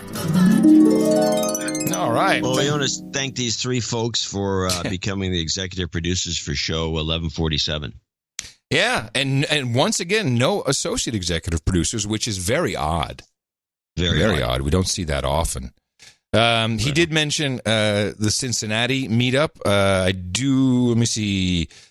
Dave, it was No Agenda Torrent Dave back in the day. At the London meetup, he did do a $50 cash on the spot donation. He neglected to add a note. He just wanted to be de-douched. You've been de-douched. And I have a report from the Copenhagen meetup, which was just the other day. This is from Eric, who organized. Greetings from Copenhagen, where we just finished our first successful meetup. 6 producers, including 2 knights, who came out of hiding to speak freely. And nurse hangovers, the Dane hangover, apparently, and discuss the future of Scandinavia from a no-agenda perspective. It was a huge success, and plans are already in the works to make it a regular thing. Adam, I hope when you are finally done with honeymoons, you are able to join us next time. I'd love to go to Copenhagen.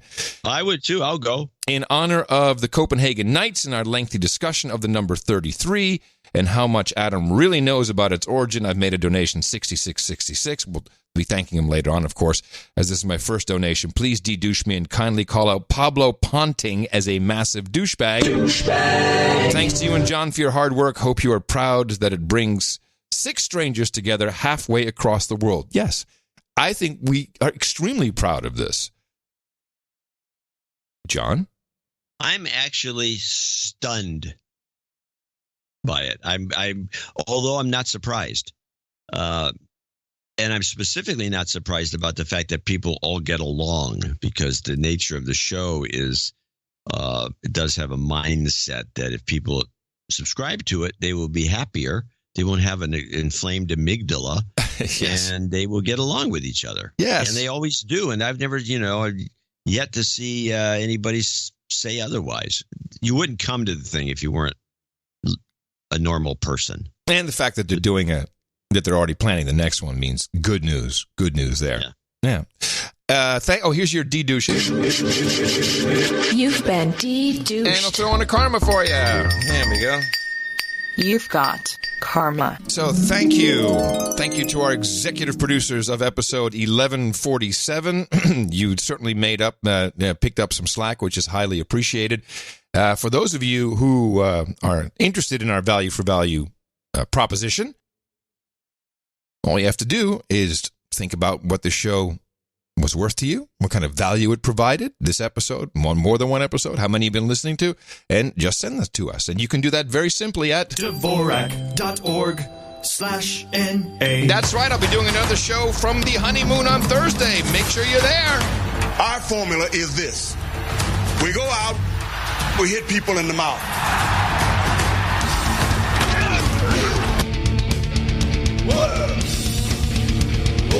A podcast.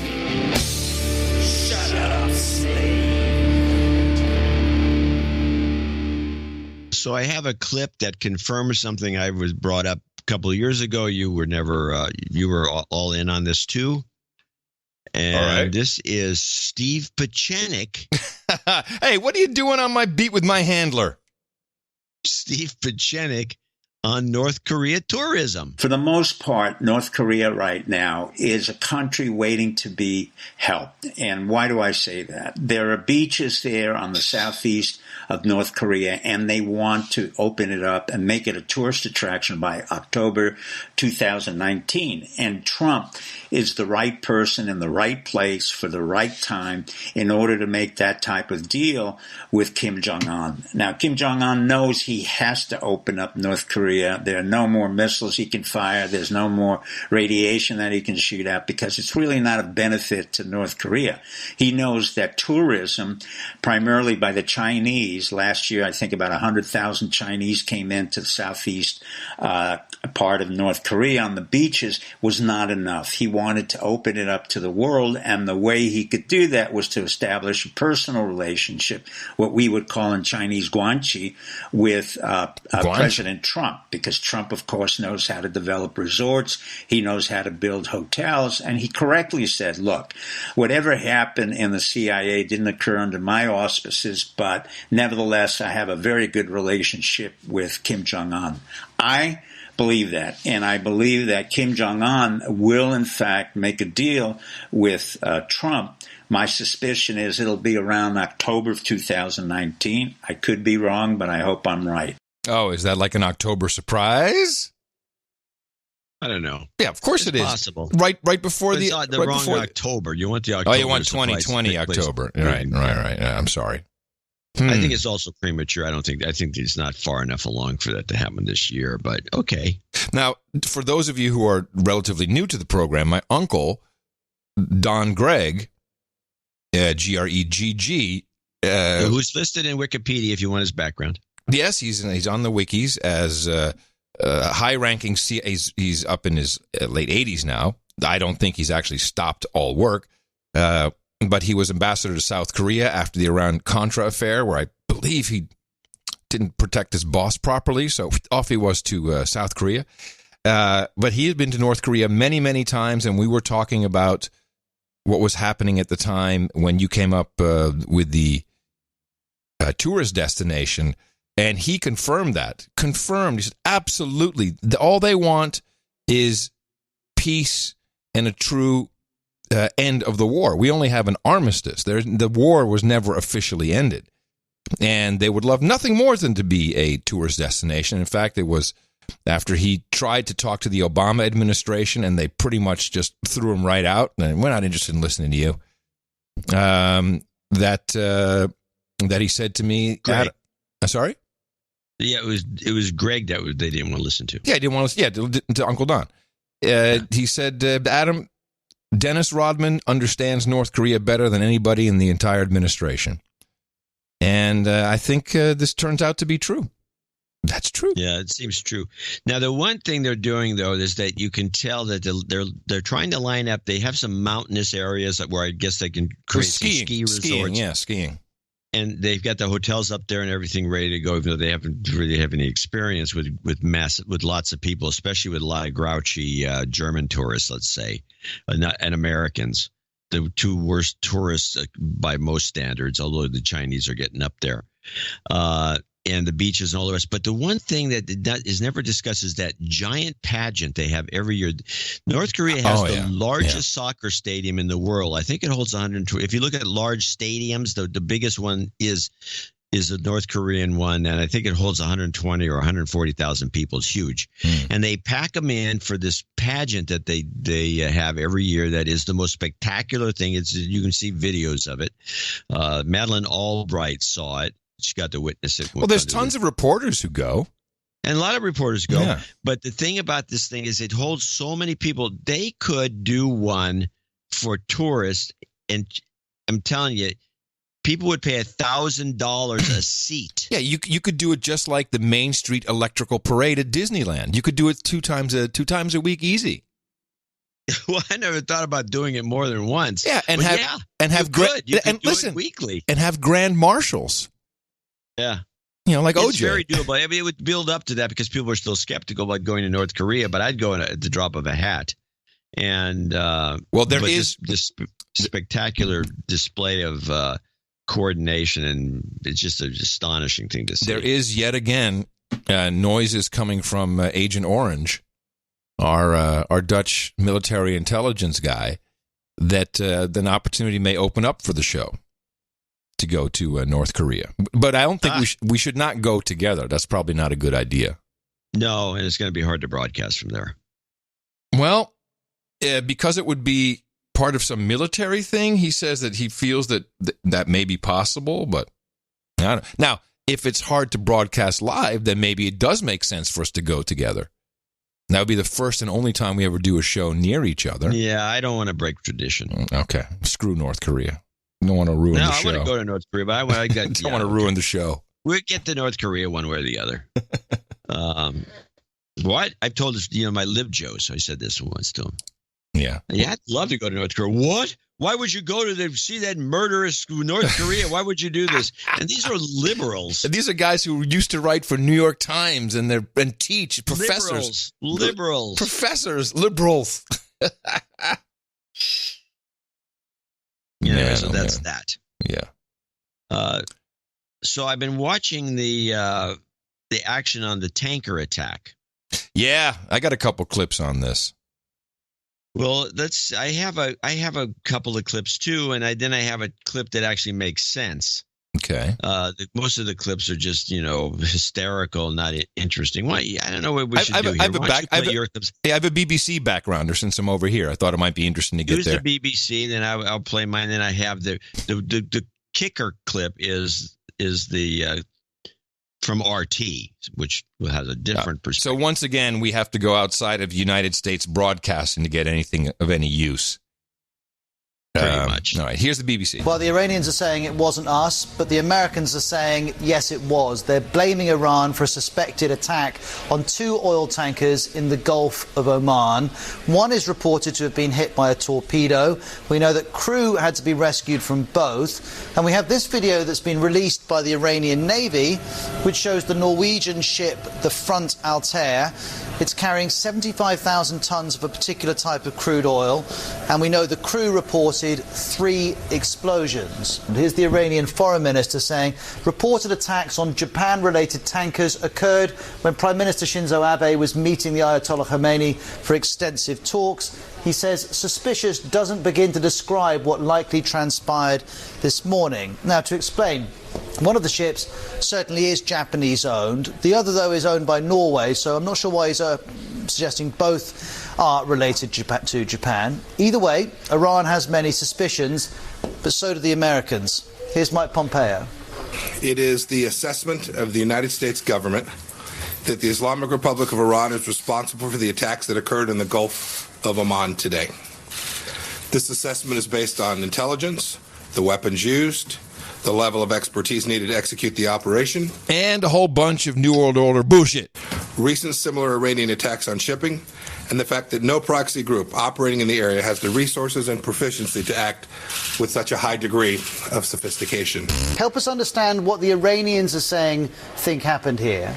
Well, other than what you read, which is we were set up, the idea that the Supreme Leader was meeting with the Prime Minister of Japan as this happened, given that one of the ships was Japan-owned, it is creating that sort of doubt even inside Iran, and especially from the point of view of the government, that this was an operation to embarrass them or make that trip unsuccessful. However, in that very meeting, the Supreme Leader of Iran said that he's not going to respond to any message that President of the United States had sent through the Japanese Prime Minister, because it was America and this administration in Washington that has violated the nuclear deal, has brought back sanctions. He even pointed out that right before Prime Minister of Japan's trip to Iran, U.S. took another step in sanctioning Iran's petrochemical industry, which is huge, part of Iran's exports. It was clear from the Iranian point of view that there's nothing to talk about to this administration as long as they are in violation of the deal of the UN Security Council 2231. Yet to have this incident happen on the very same day, it does give them some leeway to at least argue that this seems something far-fetched from something they would do, because there's nothing to be gained from it. Yeah. You know, that's kind of a long-winded similarity to the RT report, which is a little tighter. The British like to talk. Yeah, they do. But it's a lot different than what we get here. This is the CBS report on Iran and oil tankers. Okay, sorry about that. Here we go. Saudi Arabia and the United Arab Emirates are calling for decisive action to protect energy supplies after 2 oil tankers were attacked this week. President Trump says Iran is to blame. Charlie D'Agata is in the UAE tonight with the latest. The tanker Front Altair in flames and adrift is now reportedly under tow to the United Arab Emirates. Is everything okay? Its 23 crew members, rescued by the Iranian military and detained, are soon headed home too. Iran insists it had nothing to do with Thursday's back-to-back attacks on the Altair and Japanese tanker Kokuka Courageous, despite repeated accusations from the Trump administration. Well, Iran did do it, and you know they did it because you saw the boat. I guess one of the mines didn't explode, and it's probably got essentially Iran written all over it. Images from U.S. military officials. Is the president high when he's saying this stuff? What is wrong with him? What is wrong with him? One of the mines didn't explode, and it's probably got essentially Iran written all over it. Images from U.S. military officials show a tanker with a hole blown in its side and what military officials say is an unexploded mine still attached to the hull.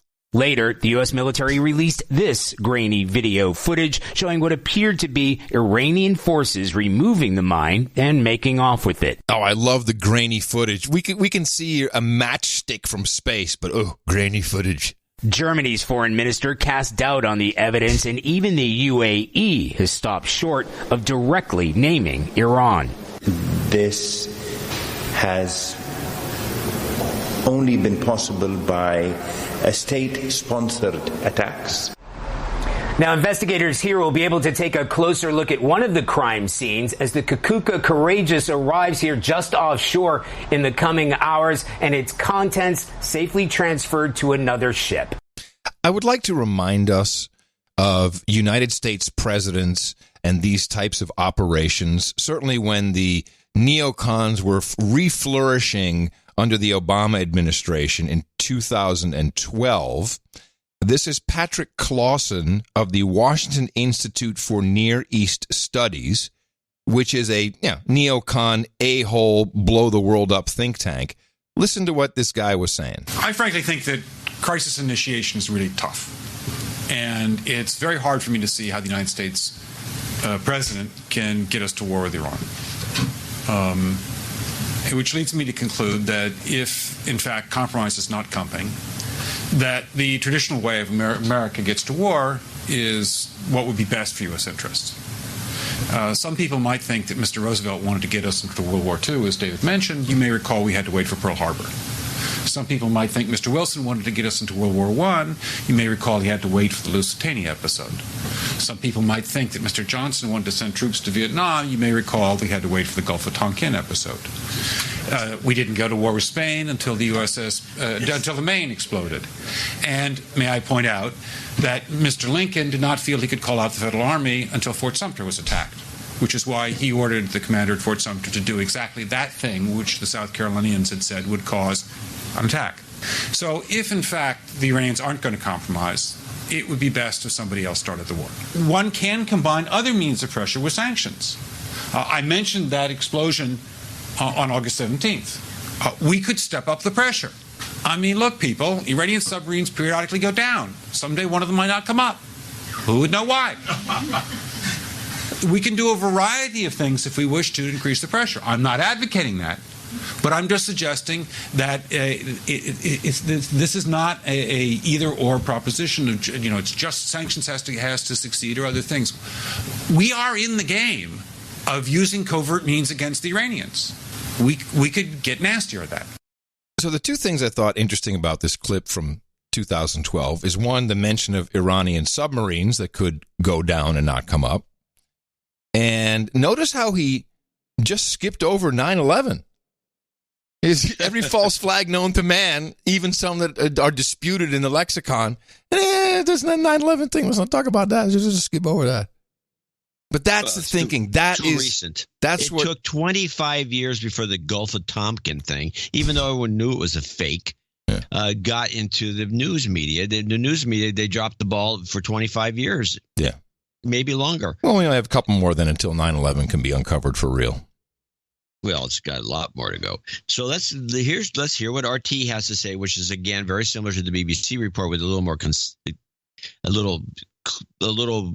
Even though it's a discussion, it's a little gets to the point a little better. About what happened, we have not only the government sources, but the media rushing to pin the tail on the designated culprit under circumstances that seem awfully convenient, don't they? I mean, here, how many people have been saying that the rush to war toward Iran seems to be abating somewhat? We've got Abe going to Tehran. Maybe he's got a message from Trump. Maybe there's a first step to working things out, and then, bam, something happens. It's awfully convenient, and you say to yourself, all right, is it too convenient? So it's important to point out, by the way, that Iran was in the midst of high-level and friendly meetings with the Japanese prime minister in and around the time the tanker attacks took place. What's, I guess, most important here is that the tanker was a Japanese vessel. And Iran officials asked, what sense would it make for us to attack a Japanese vessel while we're meeting in a friendly confines with Japanese officials? Meanwhile, one other note, and this is important. The attack has sent the price of oil across the globe way, way up, and the trend has continued I have a clip that follows this perfectly from the CIA broadcast systems, CBS. Our old buddy Mike Morrell was asked to comment. Former deputy director and at one point acting director of the CIA. How much risk is there of this becoming a military conflict? Margaret, I don't think the United States will respond militarily here because we were not attacked directly. And I think that would be a predicate for the president to respond militarily. But I think the risk of conflict is growing, and I think it's growing dangerously. And I think the way it could play out is that one of our allies, the United Arab Emirates or Saudi Arabia, would respond to this attack or another attack like it to deter the Iranians, and that would escalate into a broader conflict that could draw us in. Today, Iran's top diplomat called the timing of this suspicious, trying to distance themselves from it. So why would they go through with an attack? They are under a tremendous amount of pressure because of the sanctions that we've put on them. Their economy is suffering. Their response here is to try to get the rest of the world to put pressure on us to ease up.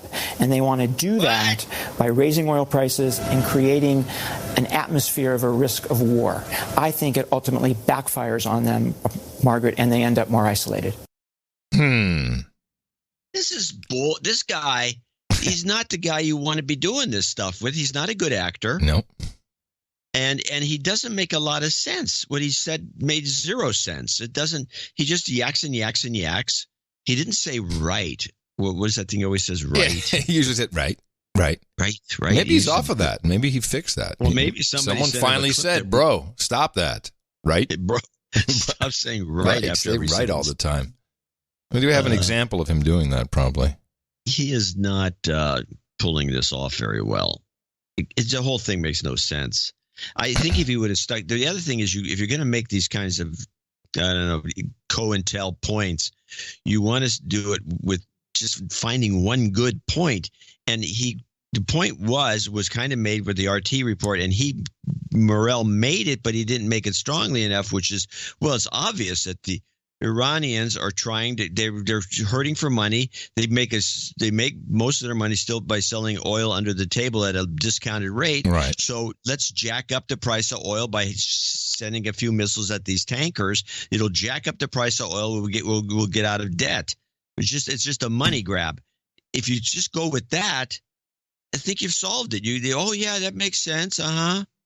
And then you kind of just move the argument around a little bit. But how long did the price actually spike? Didn't it come down again? Isn't it? I think it's still spiking. It's not spike. It never spiked. It started moving up. I mean, it's different than moving up and a spike. Right. And well, the thing is, no matter what, if you're on the inside of these types of operations, it's a moneymaker. Oh yeah, for sure. I mean, if we had known, hey, you're going to make a big deal about some Japanese ship? Let's buy a couple calls in oil or whatever the instrument is. What we got here. There's all kinds of ways of doing it. Let's see what the price of oil is. All kinds of ways that we never do it is what you're trying to tell me. Well, the last was 52.51, but that's low. I thought it went up to 60 plus. I think that was Brent. Oh, there's two kinds of oil, and the cheesier one is cheaper. What's the cheese? The crude oil. Why is it cheesy? It's because it's got a lot of sulfur in it and has to be treated. It's just cheesy oil. But it's what most oil is. It's not great stuff. But you know what no one ever talks about is what is to become of Iran once we go full Rubblize. You played the Fletcher clip. Play it again. I was saying, what is to become from Iran when we go full carbon neutral? Well, they themselves believe that the oil is a short-term thing because they want to be, and they claim this. I don't believe. I do believe that they are building bombs, or they want to build bombs, but they want to build nuclear power plants. Yeah, and so does Saudi Arabia. Actually, and then some of them, I guess, what's one of the countries? I think it's one of the sand-barren countries. They put up these giant solar arrays that are massive, and they're just covering a bunch of truly lifeless desert. Ladies and gentlemen, it is time to rumblize. Anyway, so on the other news front, that we need to catch up on, is Assange. Yes. I guess the extradition order was signed. I'm not absolutely sure it was signed, but I do have some interesting clips from RT. So Julian Assange. Oops, sorry. The first one is I got two of them. So you don't want the thoughts. You want Julian Assange with Rick Sanchez and a rundown with a kicker. So Julian Assange appeared in court today for what may very well be one of the most important legal decisions of our time. On trial is the notion that a country, in this case our country, can reach out anywhere in the world and arrest someone for writing something, saying something, or publishing something it does not want decimated. Now, he said he's supposed to say disseminated. He said decimated. And he stupidly said decimated. Which kind of fits in an odd way. It does fit in an odd way, but it was a complete botch, and I got a big kick out of hearing it because he never corrected himself. Blunder. So he's obviously just reading like a robot. Mm-hmm. If you're not listening to yourself. Anyway, it goes on. He brings in Chris Hedges, the kind of lefty Pulitzer Prize winning journalist, who's really a good journalist, but he's, very compromised by his left-wing leanings. Thoughts on thoughts on Julian Assange on RT with Hedges Sanchez clip. I've been following part of the arguments from the United States, and they're saying something about that it has nothing to do with him being someone who disseminates or publishes information, and that it has more to do with the fact that it was espionage and that he cracked some kind of code. Can you put some clarity behind what the United States is saying about this code that he apparently cracked and what Assange's side is saying about this? Right. Well, that goes back to the issue I just spoke about. It was an attempt to essentially bypass the security, the password and security, so that Chelsea Manning could cover her tracks. So it wasn't clear that it was Chelsea Manning breaking in and downloading these documents. The charges under the Espionage Act are just frankly legally bizarre. Julian Assange is not an American citizen. He's an Australian citizen. And at one point, before Lenin Moreno revoked his citizenship, he was an Ecuadorian citizen. WikiLeaks is not a U.S.-based publication. And so the legal precedent that this sets is number one, that anyone who publishes classified material it can be subject to the Espionage Act, as recent editorials in the New York Times, the Los Angeles Times, and the Washington Post correctly pointed out. But secondly, that any journalist anywhere in the world that in the eyes of the United States violates security can be seized and carted back to the United States for trial. Well, yeah, that's why China decided to do the same thing. They're like, tit for tat, everybody, let's do this. This is absolutely the correlation I wanted to make. Yeah. China and their extradition laws in Hong Kong, which I have some clips of because that seems to be falling apart, is doing the same thing. That they're just copying our lead. And there's nothing wrong with it. We're number one, baby. So Chris Hedges on espionage, he continues by discussing the chilling effect of the Espionage Act and its problems. And I think, the fact that I have to go to RT to get this opinion, and even though we can do these opinions ourselves, is kind of pathetic that the American media doesn't do something about or make a bigger stink about this. Chris Hedges on Espionage Act problems. Right. And I have to say this began under the Obama administration with the misuse of the Espionage Act, a 1917 act passed by Woodrow Wilson, which was the equivalent of the British Foreign Secrets Act, i.e. it is about giving classified or top secret information to a hostile power. That's what it was designed for. Mm-hmm. It wasn't designed to shut down whistleblowers. Obama, it had been used 3 times, including unsuccessfully specifically against Daniel Ellsberg. Obama used it 9 times against, for instance, Edward Snowden and others, John Kiriakou, and that had a huge chilling effect because all of those people with a conscience within the systems of power that traditionally had the courage to reach out to journalists and expose abuses of power no longer did so because, number one, of course, they know they're monitored. We now know from Snowden they're completely monitored, but also because they knew how they would be charged. And this is really compounding that problem. It will now, if Julian is extradited to the United States, if he is charged under the Espionage Act, although, as I mentioned, he's not a U.S. citizen, this is going to send a very ominous message to publications like the New York Times and others that you better not try this. I really fear that it could drop a kind of iron curtain between the public and the inner workings of power. I think it bears, it's worth repeating what Pachenik said about this, since he is my official handler, and we did this 2 weeks ago. Just to refresh your memory, on November 1st of 2016, we had never heard of Pachenik, but I played this clip. So we initiated a counter coup through Julian Assange, who's been very brave and really quite formidable in his ability to come forth and provide all the necessary emails that we gave to him in order to undermine Hillary and Bill Clinton. Again, America, we're going through a major, major transition and, quite frankly, a second American Revolution. And when I asked him, what are we doing? He's very brave. We, the big we, gave him the emails to eliminate Hillary and Bill Clinton. What are we going to do when we extradite him?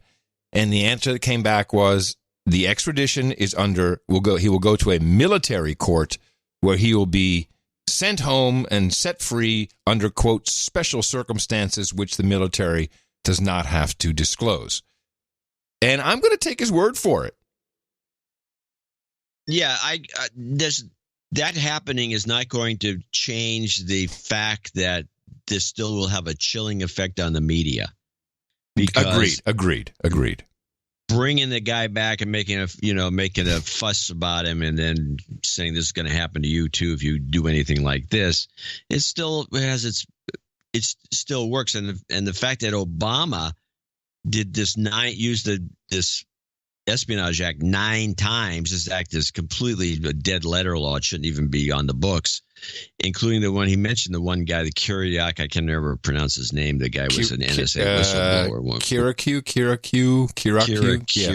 Who went to jail. The guy went to jail. Yeah, he was one of the big 5 of whistleblowers from the out of the NSA who kept saying wrongdoing. And nobody would listen. Of course, they have there's mechanisms. You can go and you can tell your boss, and then he'll report it, and then the bad people will be, scolded. Yeah. It doesn't work. So he went, blew it out and took it to the media. Anyway, so it's a problem. Well, not a problem for us. No, not really. We're just a podcast. We do analysis. We don't find documents and then expose them. Well, we get lots of information from people. That's for sure. And we need more of that. But I've never received any documents, so to speak of. Anything good, anything worthwhile. Nothing good. For sure. No, for sure. So just back to Iran for a second. When I hear the president talk like that, that's got to be just total crap. He knows this is bullshit. He knows it. You sure? Yeah. Yeah, I think so.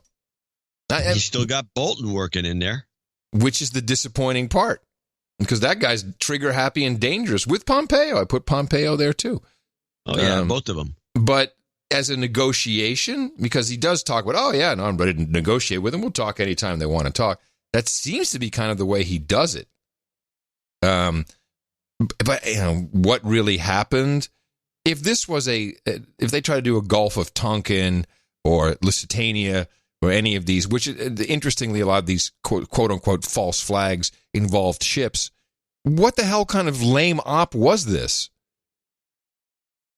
And these ships didn't sink.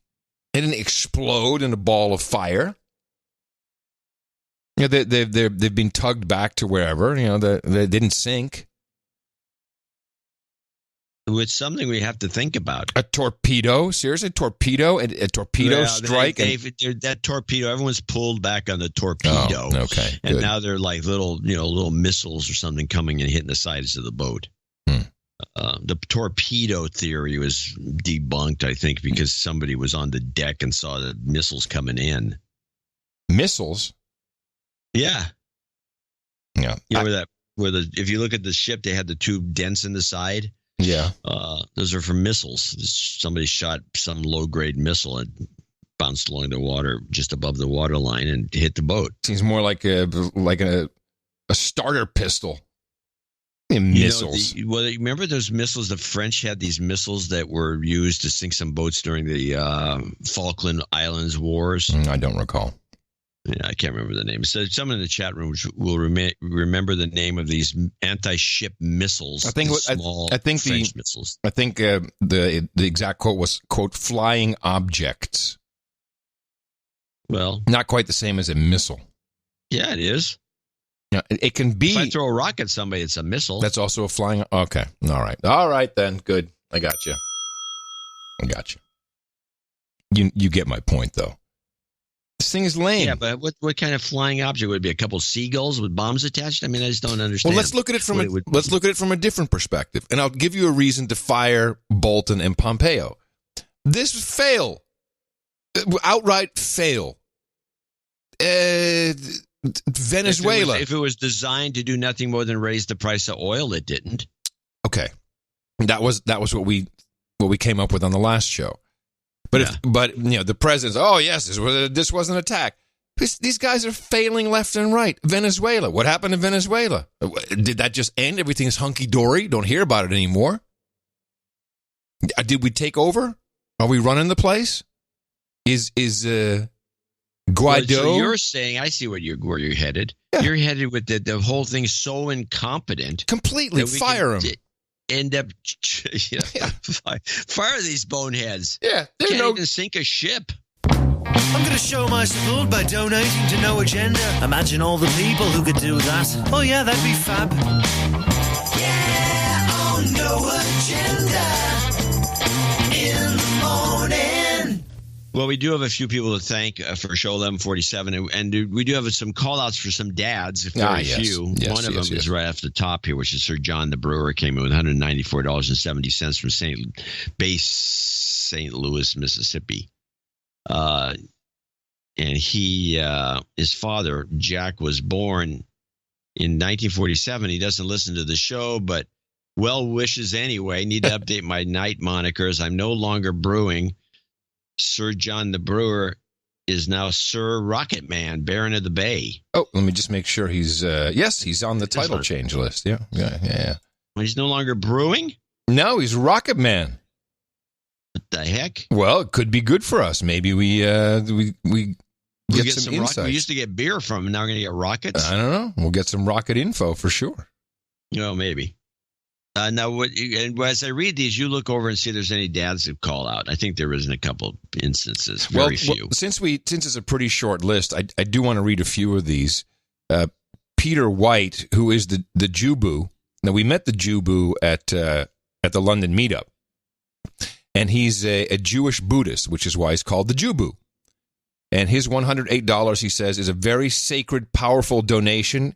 Of course, we know now that 18 is a Jewish sacred offering number, combined with 6, the number that manifests intention and ideas in the physical world, is 108. By offering this 3.3.3.2.2, may the guardians of reality be empowered to continue their vital deconstruction work, and many be hit in the mouth. I understood most of that. But otherwise, thank you very much, Jubu. Jubu. Appreciate it. I like Jubu. It just sounds funny. Gwendolyn Adams comes in next at $103.15, and she has a note. Yeah. Hello, gentlemen. Congrats, Adam and Tina. I'd like to wish my longtime love and baby daddy, Bill, a happy Father's Day. I'd like my donation to count towards his eventual titleage. Don't forget, I should mention this because we're seeing more and more people discussing these movements of money as if we account for it. As if we track it, yeah. You do your accounting. If you want to designate so much of your donation to Bill, then you just do that when it comes around time for him to be knighted or whatever he becomes. When it was first, two of them went to the first meetup in Sarasota 2 weeks ago and had a great time. It was 3 ladies and several dudes named Ben, of course. Mostly dudes named Ben, she says, and parents. Everyone agreed we should do it again, and hopefully we will. I suppose I should call out the other listeners that aren't attending their own meetups as douchebags. Hey, oh boy. Something. We have a douchebag short circuit, ladies and gentlemen. Let me see if I can fix it. Douchebag short circuit. Well, let's see if I can fix this. What's going on here? Let me see. There we go. I fixed it. Finally. I'm closing. Thank you for your hard work. Sure, it's always informative. Yes. And we would love to go to a Miss Florida meetup, too. Matt in Brighton, and she came in with $103.15. Matt in Brighton, UK. Oh, yes. Matt gave us an empty envelope Yes. during the meetup. Yeah. And this, he says, is filling the empty envelope I gave Adam. Matt of Brighton, thank you for your courage. Appreciate it. Cute. Mm-hmm. Gregory McGregor in Madrid, España, $100.01. Does he have a dad here? He's got some 2-year-old son, former jingle for. Oh, he's karma for his wife. We'll put that at the end for you. Yes, for sure. Special shout out to all producers in Spain. Donald Gogan, $99.99. Newsletter call, donation, Father's Day, no. Dame Bang Bang. Yes. Wish my smoking hot husband, Sir D.H. Slammer, a happy Father's Day and a happy birthday on June 20. He's one of the guys who monitors the newsletter and where it shows up in what mailbox. Mm-hmm. And so he comes with this last one. It came in. The last mailing was weird because he came in and said it went to the regular box. Yeah. And there was a lot of kickback, a lot of, auto replies. And when there was more than 3 of those, I know that the newsletter went out and didn't get. Okay. He's a canary in the coal mine. Well, he's one of them. Mm-hmm. Every single other monitor I have, and there's about 6 of them, they all said it went into promotions. Huh. Yeah. The thing is completely baffling. So he says, I wish my smoking hot husband, Sir D.H. Slammer, a happy Father's Day and a happy birthday on June 18th. I think we congratulated him on the last show for that as well. Here are some boobs for your special day, which he's saying to Sir D.H. Slammer, not to us, sadly. Love you, mean it. 8008. Love you, mean it. Can I get a boobs ballpark jingle and some goat karma? And she's the Baroness of the Central California coast. Yeah, what? Wine growing country. Boobs ballpark? I don't know. Let me see. Grant Convey 8008 from my dad Ron. Mm-hmm. George Kunath 70. To wish his dad a happy Father's Day. Trevor Naismith, the inventor of basketball. Douchebag call out for Uncle Bobber or Bober? Douchebag. You've been listening for years. Add some value for value. The show got you through enough multiple deployments. NKAWTGN. No karma. No karma and with TG. And with no karma and I don't know. We should know this. 69. We should know this. We should know this. I don't know what. We'll figure it out. Yeah. Eric Spunseller, 6666 Black Knight. Oh, was he the Black? No. Black Knight of the Sir Lineman of the Net Raleigh Hawk. Yes. Anna, Illinois, 6611. James Durante, 6161. And he wishes us a happy Father's Day and to his dad, Happy Father's Day, Dad, to my dad, John, and to myself, ITM. Yes, thank you. Sir Daddy Cast 6160. He wishes a happy Father's Day to Crackpot Buzzkill and the producers, Pops. David Ritchie 6133. Happy Father's Day, everyone. Show 1139 was outstanding. What was 1139? We've had this feedback before in 1139. Ryan Brady, $58 from Pittsburgh, Pennsylvania, in honor of his late father. I'd like to have loved listening to you guys. Miguel Lopez in Flanders, New Jersey, 5678. Happy Father's Day to my dad, Tony Lopez. 1139 was your interview show. Oh. Lee Scarbeck in Springfield, Pennsylvania, 5510 for my dad, Jimmy. Now, we got a lot of dads, and I was mistaken. Yeah, I think we were kind of off there. A lot of people love their dads. Yeah, well, I'm sorry I said otherwise. Sir Milkman, the 5150. Our dear grandpa passed away 2 weeks ago. He's a loving father and stepfather to our dad. Sir Patrick Coble there in Murfreesboro, 51 or nearby, 5136. Happy Father's Day to my dad and to all the producers that are dads too. Some travel karma as I head back from the London meetup. What a great group of people, and I think they will be doing it again. It was a more difficult task to pay for almost everyone's tab. Oh, shit. I was able to. Did Patrick wind up paying for everybody? That's what it sounds like. Jeez. And he does that. Yeah, this guy, he is a true gem of a human resource. What a great guy. The Earl of Tennessee, Sir Patrick Coble. Thank you so much. Yeah, he's quite entertaining to talk to.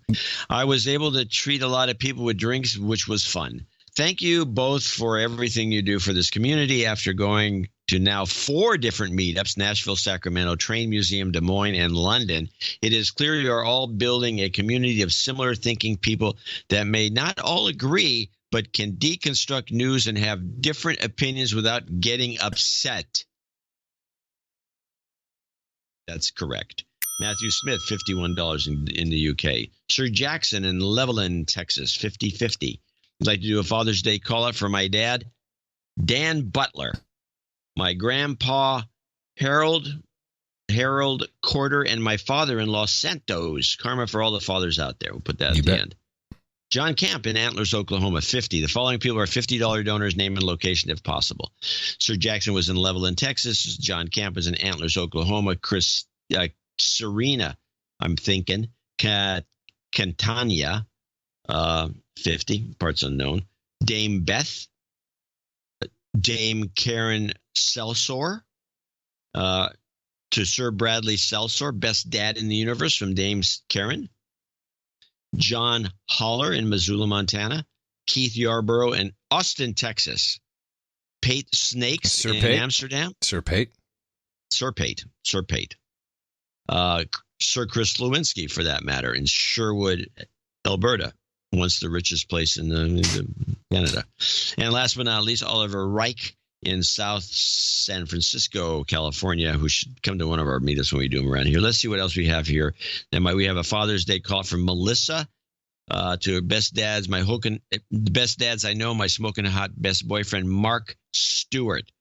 We have a birthday from one guy. Let's see if we get Matthew Funk.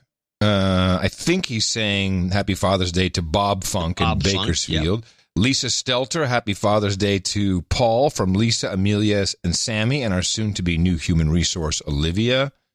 And let me scroll down. I think that's what we have. Yeah. One of our producers sent me an email, and let me see if I could find this. It was a happy Father's Day card from his 15-year-old. And it said, and he sent me a picture of it. It says, "Happy birthday to the best dad in the universe, according to the Mueller report." I mean, that's a cool kid. I like that a lot. It's very funny. Well, that's it then. So that's our group of well-wishers and Father's Day greeters. There'll be some carryover in the next show on Thursday. I'm sure there's a few people came in late with some well wishes for their father, and we'll put that on the next show. And so just stay tuned. You will not be forgotten. Yeah, all of the donations and support of the show are always appreciated. And I think it is pretty clear that the producers love dads more than moms. I can't help it. It's what it is. I'm having to agree with you. It's what it seems to be. Of course, moms. They always get the they always get gypped. I know, poor moms. Get gypped. We do appreciate everyone's support of the show, including those under $50, which is often for reasons of anonymity. We did a couple of them today because they specifically called out their dads for Happy Father's Day. And Happy Father's Day to you, John. Might as well just say that while we're... Well, Happy Father's Day to you. Thank you very much. And, good news. Podcastlicense.com seems to be resolved. I think that we're getting that back up and running. So those of you who have a boarding pass, that should be working again, and I should be able to work on the backlog to get some of those boarding passes set up. If you don't know exactly what we're talking about, there's many ways to support the show. If you want to find out all of the different ways, you can go to Dvorak.org/NA. and find out everything you need to know about it. We'll have another show on Thursday coming to you from Portugal, at least half of the show. And as requested, we need a couple of karmas. Jobs, jobs, jobs, and jobs. Let's vote for jobs. You've got karma.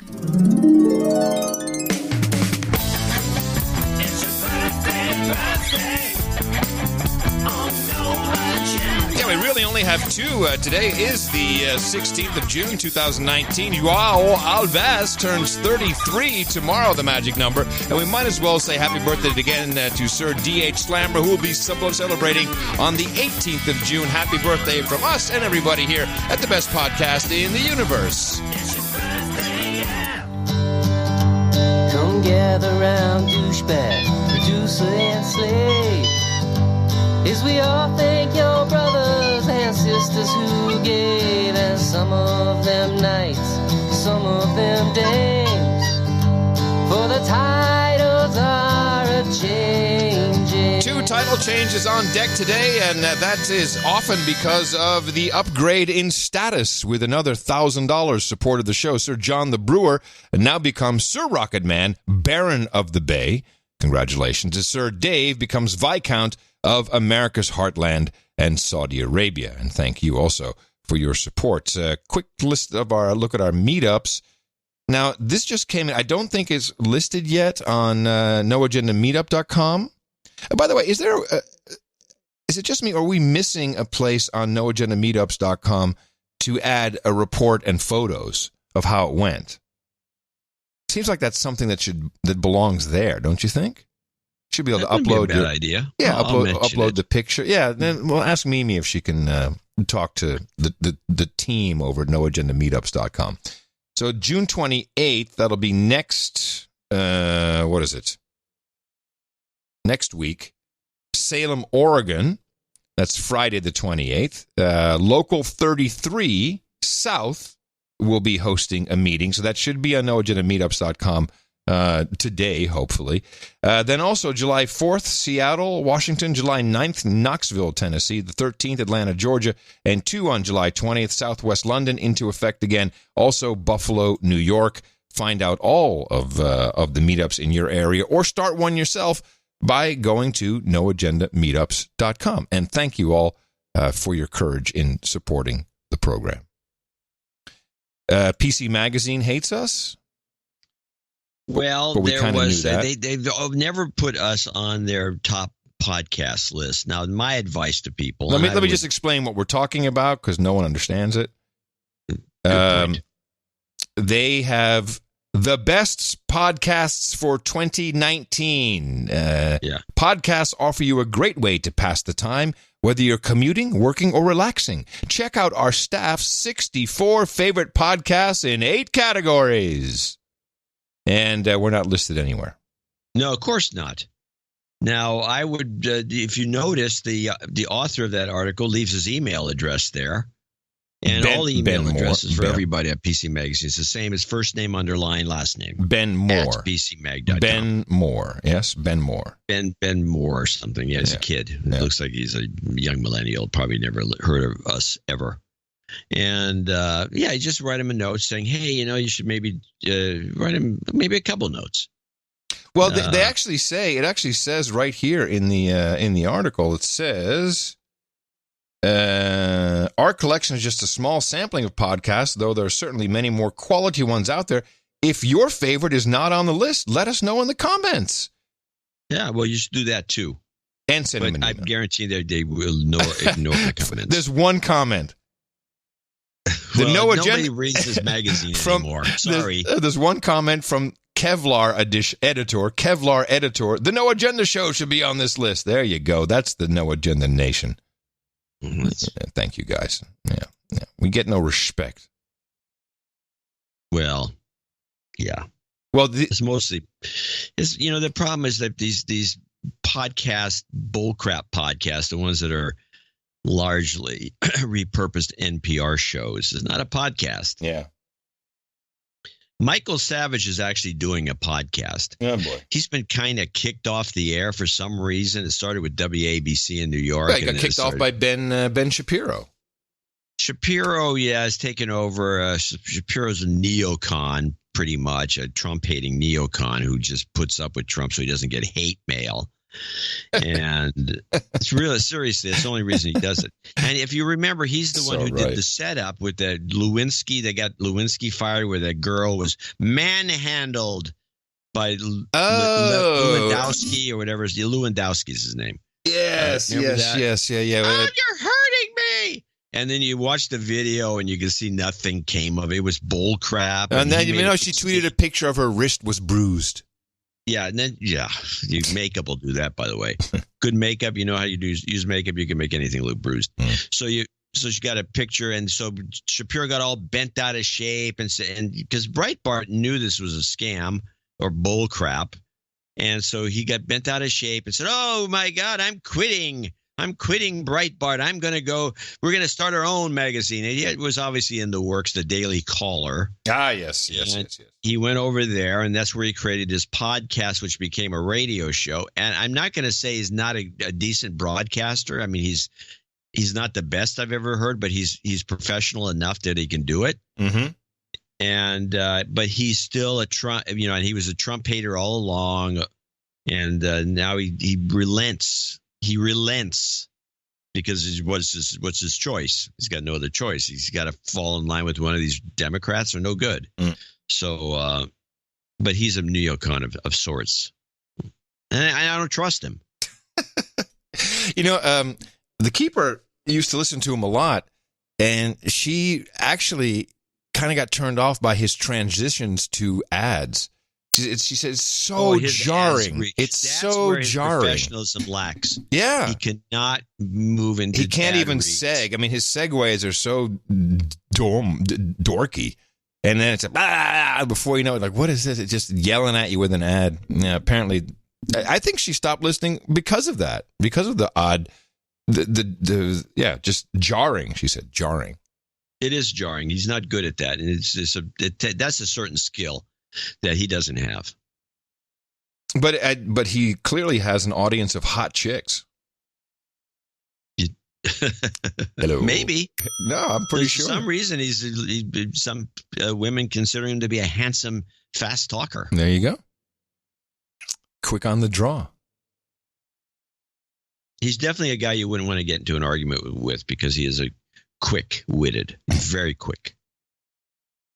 Let's see. Yes, I've been holding on to this for a bit here. Let's see. We have some Green New Deal stuff. What did I? Oh, yeah, California. It's very interesting. Uber alles. Yeah. California is now trying to, and there's reasons for this, is trying to cement into the psyche that hydropower, i.e. water, is not renewable energy. They don't. Yeah, they don't want it to count as renewable energy. Where I think it's just like sun and wind, isn't it? Kind of the definition of renewable energy. Yeah, you put a dam up, it fills up, and water goes through the dam and creates electricity. It rains, fills the dam up, goes through. It's very renewable. So how is it less renewable than sunshine? Well, here's what becomes important. Important. important. It becomes important where they have targets to hit. By 2030, 60% of all electricity in California needs to come from renewable sources. So does this mean that they're trying to get more money into wind and solar and say, oh, no, that doesn't count. You can't say that that's part of our 60%. More money into wind and solar. Whereas I think hydropower is, without question, very effective. Well, they've been taking some dams out. No, brother. And they did that in Washington State, too. They screwed up some area. Why? Why are they taking the dams out? The fish. The fish are having trouble getting it. Oh, the fish. Well, here's the doofus of the week clip from Trudeau, your Scandinavian PM. This is virtue signaling gone wrong, where he is asked about what he's really doing to conserve and to be a part of, not ruining the environment. What do you and your family do to cut back on plastics? We have recently switched to drinking water bottles out of when we have water bottles out of plastic. Away from plastic towards paper, like drink box water bottles, sort of things. There's a number. What? What drink box water things are out there? Drink box water bottles type of things. You want to hear that one again? Because it's so good. It's a beauty. Yeah. What do you and your family do to cut back on plastics? We have recently switched to drinking water bottles out of when we have water bottles out of plastic. Away from plastic towards paper, like drink box water bottles, sort of things. There's a number. Drink box water. Can I have the drink box water bottle thing kind of for you, please? Hey, we don't use plastic. We're good. We're good for the environment. That's virtue signaling gone wrong, ladies and gentlemen. Well, it's epic fail. Yes. What name would show me a picture of one of these drink box water thingies? So the FCC is working on some tactics here regarding 5G, which is probably worth looking at. Now, we know that as 5G rolls out, there's a whole bunch of issues with where we're going to place where the microwave transmitters are going to be placed, and already we have municipalities or everyone's passing laws. They want to make sure that there's not too much money can be spent, and the networks are looking for easy ways to pay people with properties to put up antennas, basically. And there's an acronym for it. It's OTARD, which I like a lot. OTARD, everybody. It turns out the Federal Communications Commission, the FCC, has an old rule called the OTARD rule, which stands for Over-the-Air Reception Device.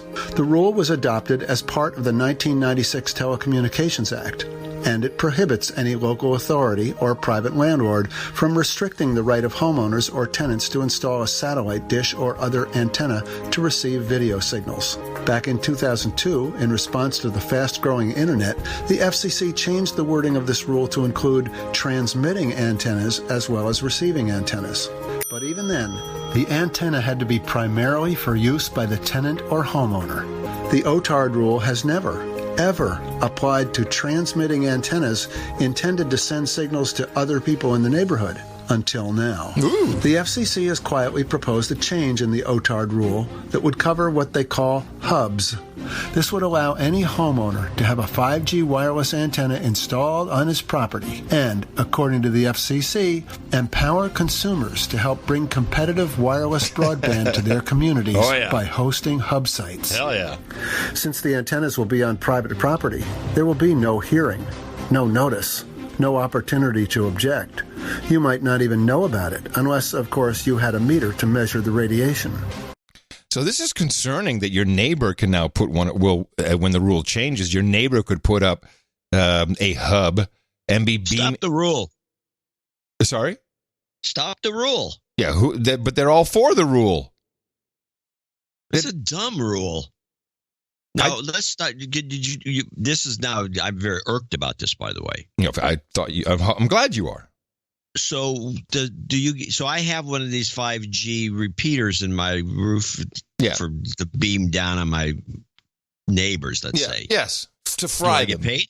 Yes. Yeah. You'll get paid. How much? I don't know yet, but I'm sure handsomely. I know you get paid handsomely if you have a giant cell tower with a whole bunch of antennas and radios on the. You've seen this. There's a bookstore, one of the most famous bookstores in Detroit, that is an old used bookstore that's like 6-7 stories high of all the, maybe taller, of just a fantastic collection of old books. Mm-hmm. And everyone in Detroit knows this place. It's very famous. And I've always wondered how they ever make a living, because all the good old bookstores like Holmes in Oakland, for example, have been shut down because they really, nobody buys books. Nobody gives a shit. Right. But then I saw on the roof, they have a huge antenna array. Yep. They're making all their money, by selling their roof to the cell phone guys, and they make a lot of money. I think you get paid a fortune for having one of these towers, like $10,000 a month or more. Oh, really? Oh, that's pretty damn good. Well, there was a number floating around. I can't remember it, but if you're going to put this thing in your house and you're going to be sitting there as a stool pigeon, stupid transmitter, you better get paid a grand or two. Yeah, they can't afford it. But regardless, you'll be called an OTARD. I just like the name. We got all kinds of TARDs, and I'm happy that if you're all in, this is just a new no agenda rule. If you're all in on 5G, you're an OTARD.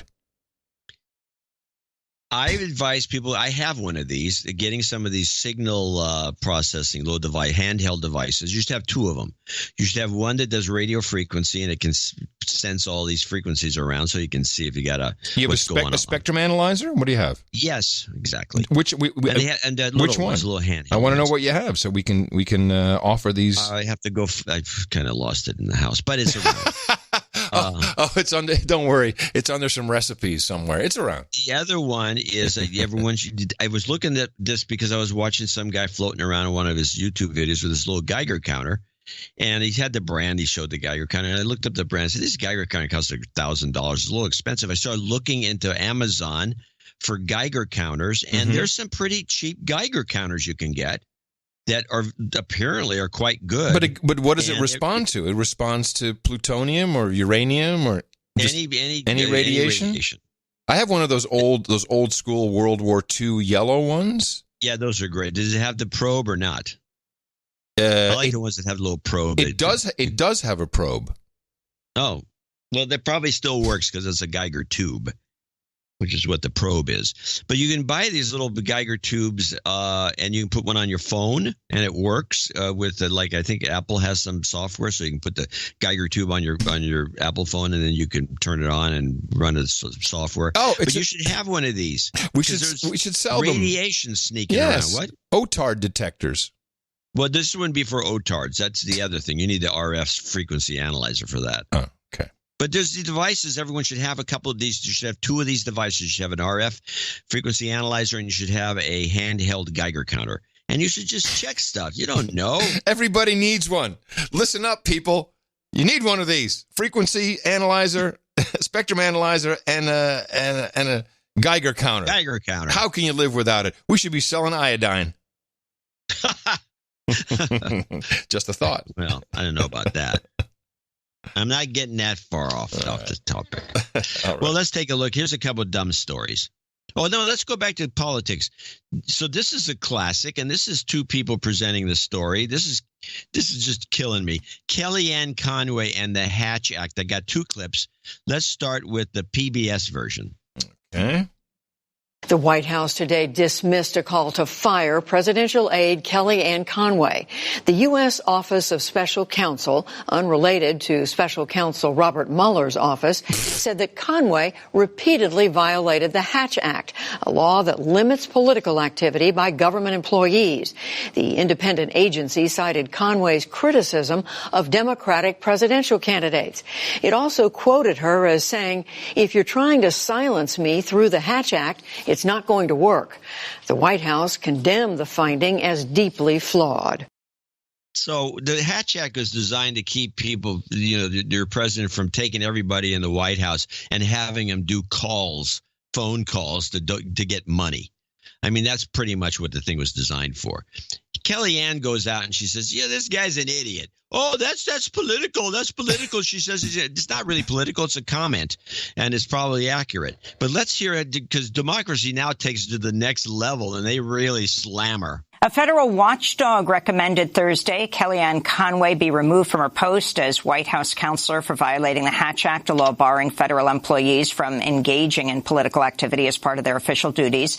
In a report submitted to President Trump, the Office of Special Counsel called Conway a repeat offender, saying she's repeatedly used TV appearances and social media to disparage Democratic presidential candidates. Among Conway's ethics violations, she twice violated the Hatch Act by endorsing Alabama Republican Senate candidate Roy Moore while speaking in her official capacity for the White House. In early 2017, Conway used an appearance on Fox and Friends to promote the Ivanka Trump clothing line sold by the president's daughter. 30 seconds. Go buy Ivanka's stuff is what I would tell you. I hate shopping. I'm going to go get some on myself today. It's a wonderful line. I own some of it. I'm going to give a free commercial here. Go buy it today, everybody. You can find it online. Legal experts say the Office of Special Counsel does not have the authority to discipline Conway, and President Trump can simply ignore the agency's recommendation. Which he did. Hold on. So how does her say, hey, Ivanka Trump makes some nice clothes, go buy it? How is that political? I'm asking you. It's not, well, I'm confused about something else. About this constant, it's not Robert Mueller. But on one hand, it was Democracy Now! This is the special counsel's office, but in the PBS, it was, this is PBS? The White House today dismissed a call to fire presidential aide Kellyanne Conway. The U.S. Office of Special Counsel, unrelated to special counsel Robert Mueller's office. Okay. The U.S. Office of Special Counsel. I'm not familiar with the U.S. Office of Special Counsel. What is that? I don't know, but apparently they're busybodies.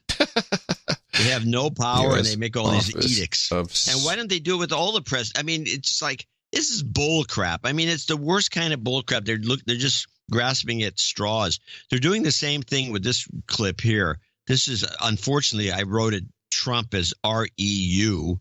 Because Rumo. Okay. Rumo violates election laws. Way to go. The head of the Federal Elections Commission warned Thursday that candidates for public office are prohibited by law from receiving help from a foreign government. The warning was a clear rebuke to President Trump after he told ABC's George Stephanopoulos this week that he might accept dirt on political rivals from foreign actors in the 2020 election. Your campaign this time around, if foreigners, if Russia, if China, if someone else offers you information on an opponent, should they accept it or should they call the FBI? I think maybe you do both. I think you might want to listen. There's nothing wrong with listening. If somebody called from a country, Norway, we have information on your opponent. Oh, I think I'd want to hear it. You want that kind of interference in our elections? It's not an interference. They have information. I think I'd take it. In a statement posted online one day after Trump's remarks aired on ABC, FEC Chair Ellen Weintraub said, "Let me make something 100% clear to the American public and anyone running for public office.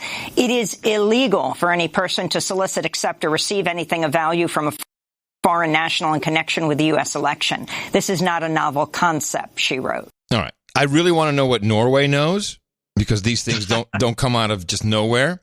The United States Office of Special Counsel is a permanent, independent federal investigative and prosecutorial agency whose basic legislative authority comes from 4 federal statutes: the Civil Service Reform Act, the Whistleblower Protection Act, the Hatch Act, and the Uniformed Services Employment and Reemployment Rights Act.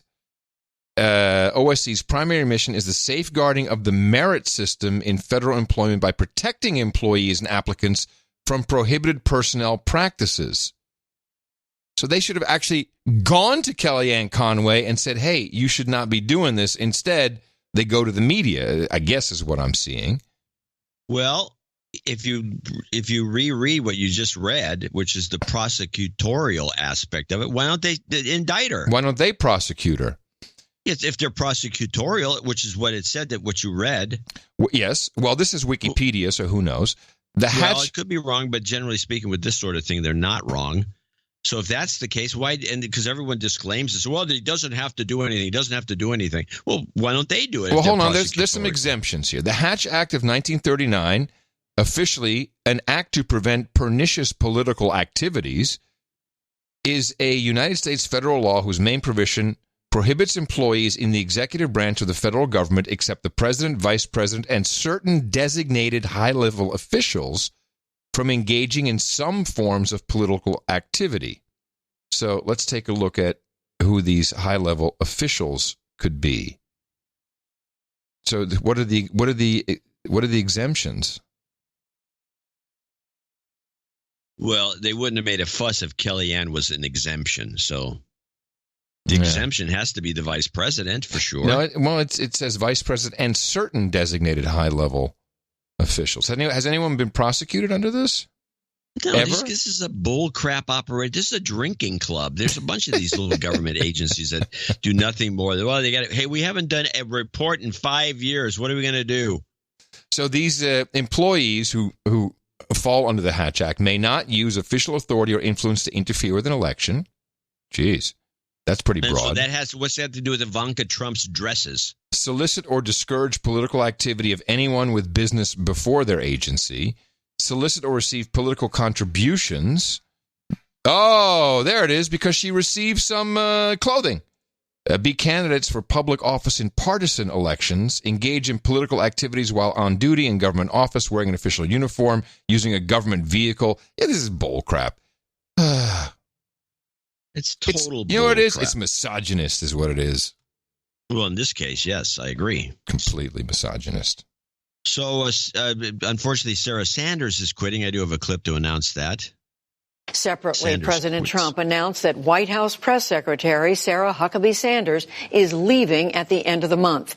At a White House event, he called her a warrior. Sanders said she's going home to Arkansas to spend more time with her family. This has been the honor of a lifetime, the opportunity of a lifetime. I couldn't be prouder to have had the opportunity to serve my country and particularly to work for this president. In the meantime, I'm going to continue to be one of the most outspoken and loyal supporters of the president and his agenda. Sanders worked on the Trump campaign, joined the White House staff, and took over as press secretary in mid-2017. Her tenure was marked by the end of regular media briefings and questions about her credibility. On the virtue signaling Twitter, it was quite discouraging to see fellow countrymen post such stuff as, "I hope she never works again, that lying bitch." It's like, geez, people, leave her.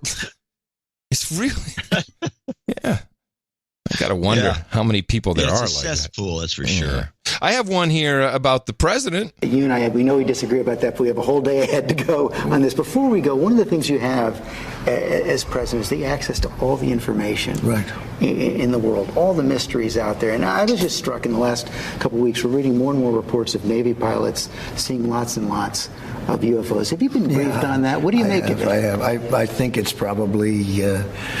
I want them to think whatever they think. They do say. I mean, I've seen, and I've read, and I've heard, and I did have one very brief meeting on it. But people are saying they're seeing UFOs. Do I believe it? Not particularly. Do you think you'd know if there were evidence of extraterrestrials? Well, I think our great pilots would know. And some of them really see things that are a little bit different than in the past. So we're going to see. But we'll watch it. You'll be the first to know. Yeah. Well, he won't be the first to know, so that's a lie. Yeah. Lie! Yes. That would go down as a lie. Yeah. So if he really knows everything, the question I would have asked was, so did you ever see the birth certificate? That's the question I'd want to know. These guys aren't asking anything that we'd ask. No. There's probably a good reason for it. Yeah, that's why we're here. Doing a podcast. I'll give you one more, then we got to go. It's time. Well, I actually have two. I need to put two in All because right. one of them is a story. One's short, just Okay, 26 no problem, seconds. no problem. Just to get it out of the way. This is the heat wave in India. So we know this is not being reported. Meanwhile, Indian officials are blaming an intense heat wave and drought for at least 36 deaths in some region south of Mumbai, India. Whole villages have been evacuated, with an estimated 90% of residents fleeing their homes in recent weeks due to searing drought and crop failures. On Monday, India's capital, Delhi, recorded an all-time high temperature of 48 degrees Celsius, nearly 120 degrees Fahrenheit. Wait, that was the whole report? That can't be the whole report. But because she didn't go on and on about global warming? Yeah, the climate crisis. Yeah, I know. Lame. She went in the next segment, she brought it up. Oh, okay. But it wasn't about this. I don't know why she didn't bring it up. It's just actually baffling. Yes. And it's totally bad. I agree. And the last clip is just to catch us up so we can keep up with this. There's a lot of clips I could play, but we do have to keep up with China versus Hong Kong. This is the updates of 149, this long clip. Okay. After a week of protests, a concession from the head of Hong Kong's government. She announced the indefinite suspension of a controversial bill that would allow extraditions to mainland China. My relevant colleagues and I have made our best efforts. But I have to admit that our explanation and communication work has not been sufficient or effective. The Council will halt its work in relation to the bill until our work in communication, explanation, and listening to opinions is completed. The move comes amid intense pressure from the street. More than 1 million demonstrators last weekend, according to organizers, followed by another mass march on Wednesday. That protest was marked by clashes with the police, who fired off rubber bullets as well as tear gas. Opponents of the bill aren't satisfied with the government's announcement. They're maintaining a call to protest on Sunday. If this bill passes, it's definitely unfair to Hong Kong. We don't want postponement or more deliberation. It must be a withdrawal. We will definitely come out and stand our ground Sunday and tell them we won't retreat without withdrawal of the bill. A pro-democracy lawmaker also expressed disappointment, criticizing Hong Kong Chief Executive Carrie Lam. If she refuses to withdraw, to scrap this controversial bill altogether, it would mean we wouldn't retreat. Carrie Lam has lost all credibility amongst the Hong Kong people. She must step down. Critics of the proposed law say it encroaches on Hong Kong's autonomy. China, for its part, says it supports the decision to suspend the bill. One of our producers, who is Chinese Canadian American, sent me a note, kind of a scathing note.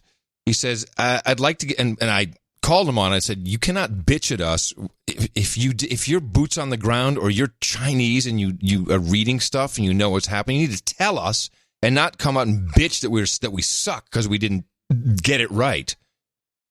Apparently, this law stems from a case of failed extradition, which set a murderer free. This guy chopped up his girlfriend, his pregnant girlfriend, cut her up into pieces, and then stuffed her into his briefcase.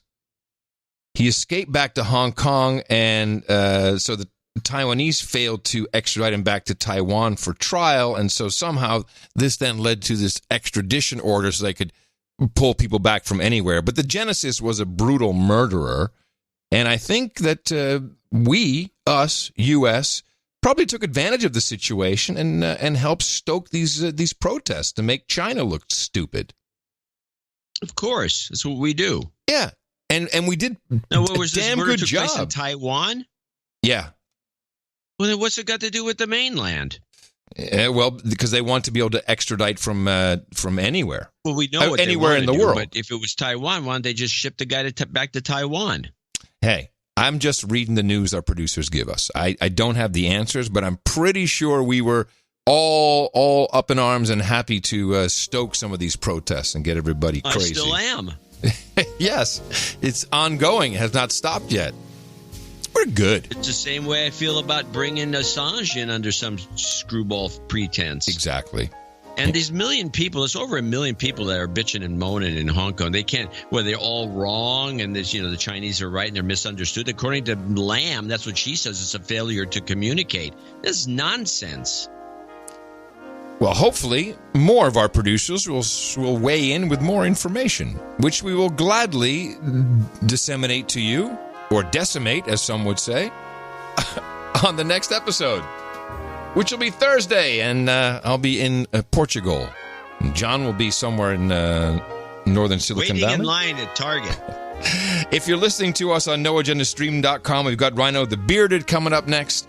And thanks to Jesse Coy Nelson, Tom Starkweather, for the end of show mixes. Coming to you from the Titanic Hotel, where conspiracy theories have been raging since 1912. In the morning, everybody, I'm Adam Curry. And from northern Silicon Valley, I'm John C. Dvorak. We return on Thursday right here on No Agenda. Remember us at Dvorak.org/NA. Until then, adios, mofos, and such. Not going to happen. No. These guys, there's the dumbs versus the smarts. This is what we heard from everybody. Well, I'm a sick of Rachel Maddow and I'm sick of Sean Hannity. They're creatures of their opinion. The left-right paradigm gives me insanity. You trying to tell me about the booga booga? Well, every time I watch a news to give it another try, someone always says, you're all gonna die. Sometimes I wonder what I can do. No agenda cures bad summertime news. Hurricanes, storms, wildfires. We are dying now. These are the discussions that have to be happening right now. Well, I heard a native ad and it made the news phony. Oreo cookies and a new study tonight. How can I sit around and consume so much bologna? I got so used to getting news off the internet. So I threw my TV out cause it made me sick. Living on a deserted island might do the trick. Sometimes I wonder what I can do. No agenda cures bad summertime blues. Ah! I wanted to get a news story, but I'm reading about face cream, and I tried to click out of it, but the ad is following me. It's following me all over the screen. Operation Mockingbird placed agents in news stations. Anderson Cooper has 3 security guards all around him now. Propaganda's legal due to U.S. legislation. Dude, you're being just ridiculous. So I called my congressman and he told me, quote, shut your mouth, slave, and don't forget to vote. Sometimes I don't know what am I gonna do, but no agenda cures bad summer news. And don't forget to show your love and donate or I'm gonna come and find ya.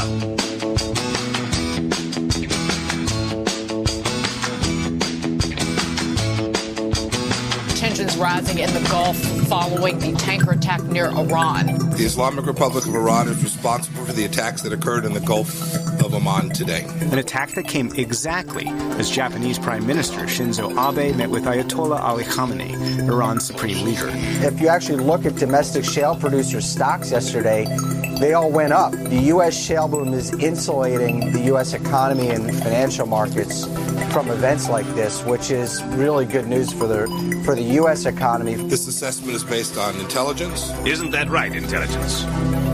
That is affirmative. Yeah, it is inexcusably inaccurate to suggest that anyone lied about it. The idea that we doctored such intelligence is completely and totally false. You talked about how you felt to your stomach when you found out there were no weapons of mass destruction. In the next century, the community of nations may see more and more of the very kind of threat Iraq poses now. A rogue state with weapons of mass destruction. I wish we'd have found weapons of mass destruction. Bottom line, there were no weapons of mass destruction. They said there are weapons of mass destruction. I was against the war. Of course, there are things I would do differently, and I actually, have thought about that time. There had been more skepticism in the American Congress in the autumn of 2002.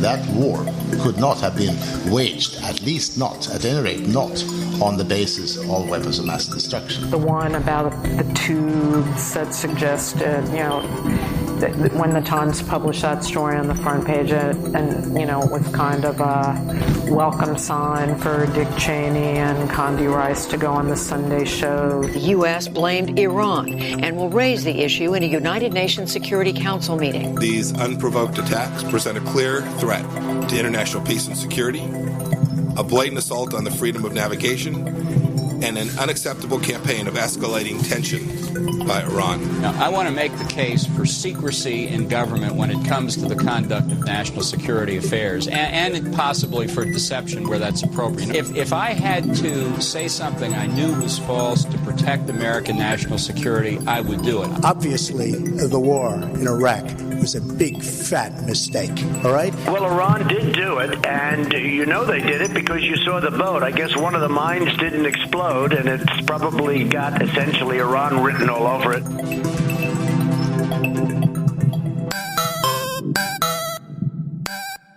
The best podcast in the universe. Mofo. Dvorak.org/NA. A podcast.